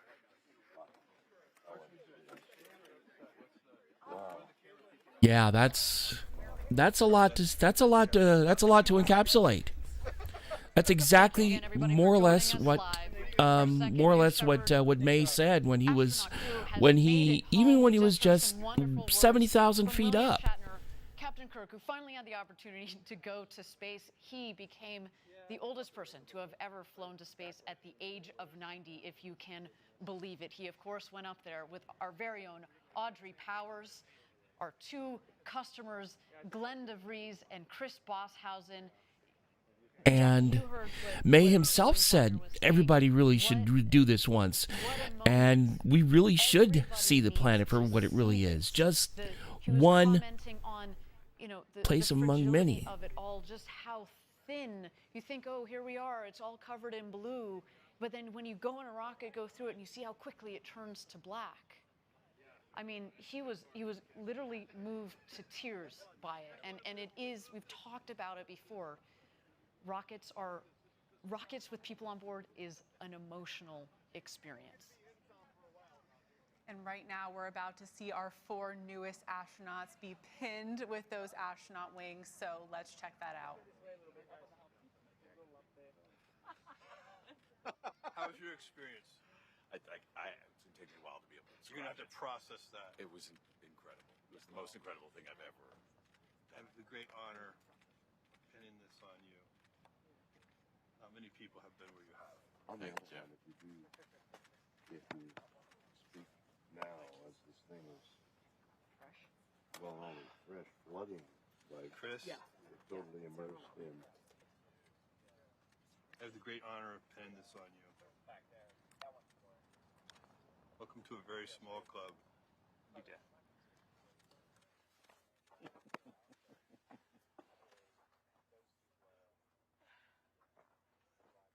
Bill, it's my real honor to pin this on you. I'm very excited about your ability to communicate this. It's so important for so many people. Oops, this one bent. So am I. Do you have a spare one? I never wanted to I have a spare, don't worry. See, Can you get a spare one for Bill real quick? Or you think you can unbend that? That's all right, guys. Oh, Let's pretend I didn't. Wow, do it. good job. Look at her. Perfect. Did she 7. unbend it? She did. Clutch. This is the hardest part of the mission. All right. Thank Bill, you. you're amazing. You're an amazing person.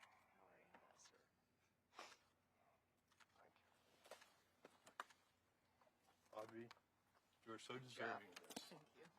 You've worked so hard on this program, and all your life, you've been dreaming of this. Isn't that true? What a gift. Sorry, these things are tricky. I can see. I have more sympathy for Jeff Ashby now. Poor guy. He had to do it in front of a big crowd. It's just that the Nomex is very tough. Oh, that's true. Once got to see the running nuclear reactor through the pool of water at Texas A&M. The glow of that active reactor changed me. Most beautiful thing I've ever seen.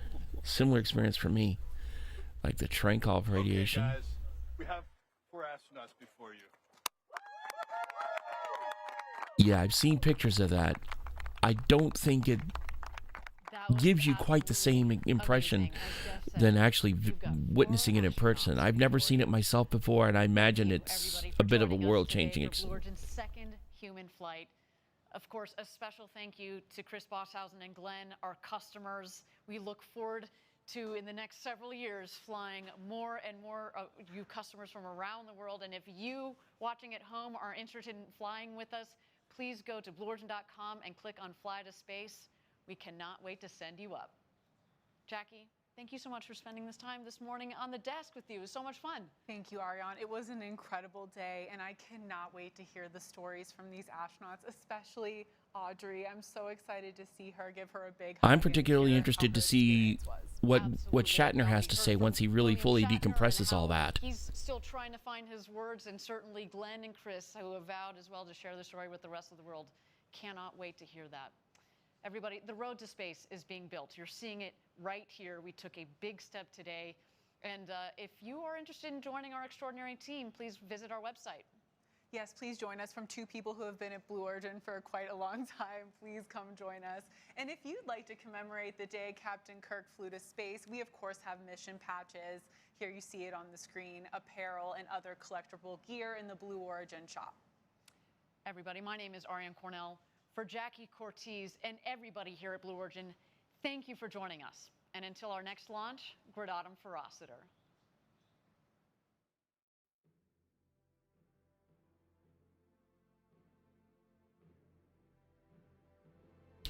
And I think that's going to do it for us here. I'm going to go ahead and head for the chatting window for just... Actually, you know what? There is one more thing I wanted to do before we left. There is one special thing I wanted to show you, which also talks about the overview effect. Although this time it's from the moon, and it has to do with what happened earlier this year with the passing of Michael Collins. So stand by.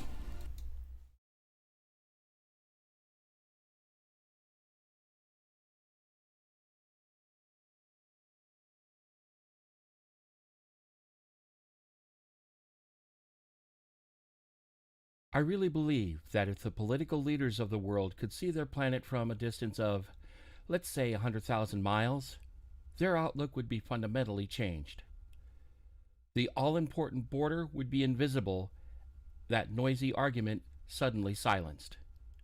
Michael Collins, pilot of the Command Module Columbia, Apollo 11, in a tweet dated May 14th, 2019.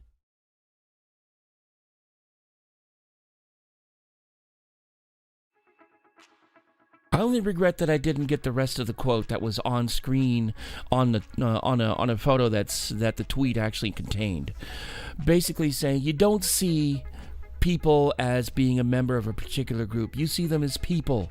You don't see people, you don't see black people as black people. You see them as people. You don't see poor people as poor people. You see them as people, etc. So, whew. I gotta say, it's actually had it's had a bit of a profound effect on me too, so. Anyway, I'd like to thank everybody so much for joining me. And as one other famous character would put it, live long and prosper. Thank you for joining me. And I will be on Twitch in a little bit. Catch my Twitter. I don't know if I have socials defined on here. Let me see if I can find that chat window real quick. I'll have to fix that. Exactly. So anyway, like I said, thank you very much for joining me. Catch me later on as I go play some Killing Floor. In any event, thank you so much for joining me, and I'll talk to you later. Live long and prosper, and may the force be with you. See ya. Bye.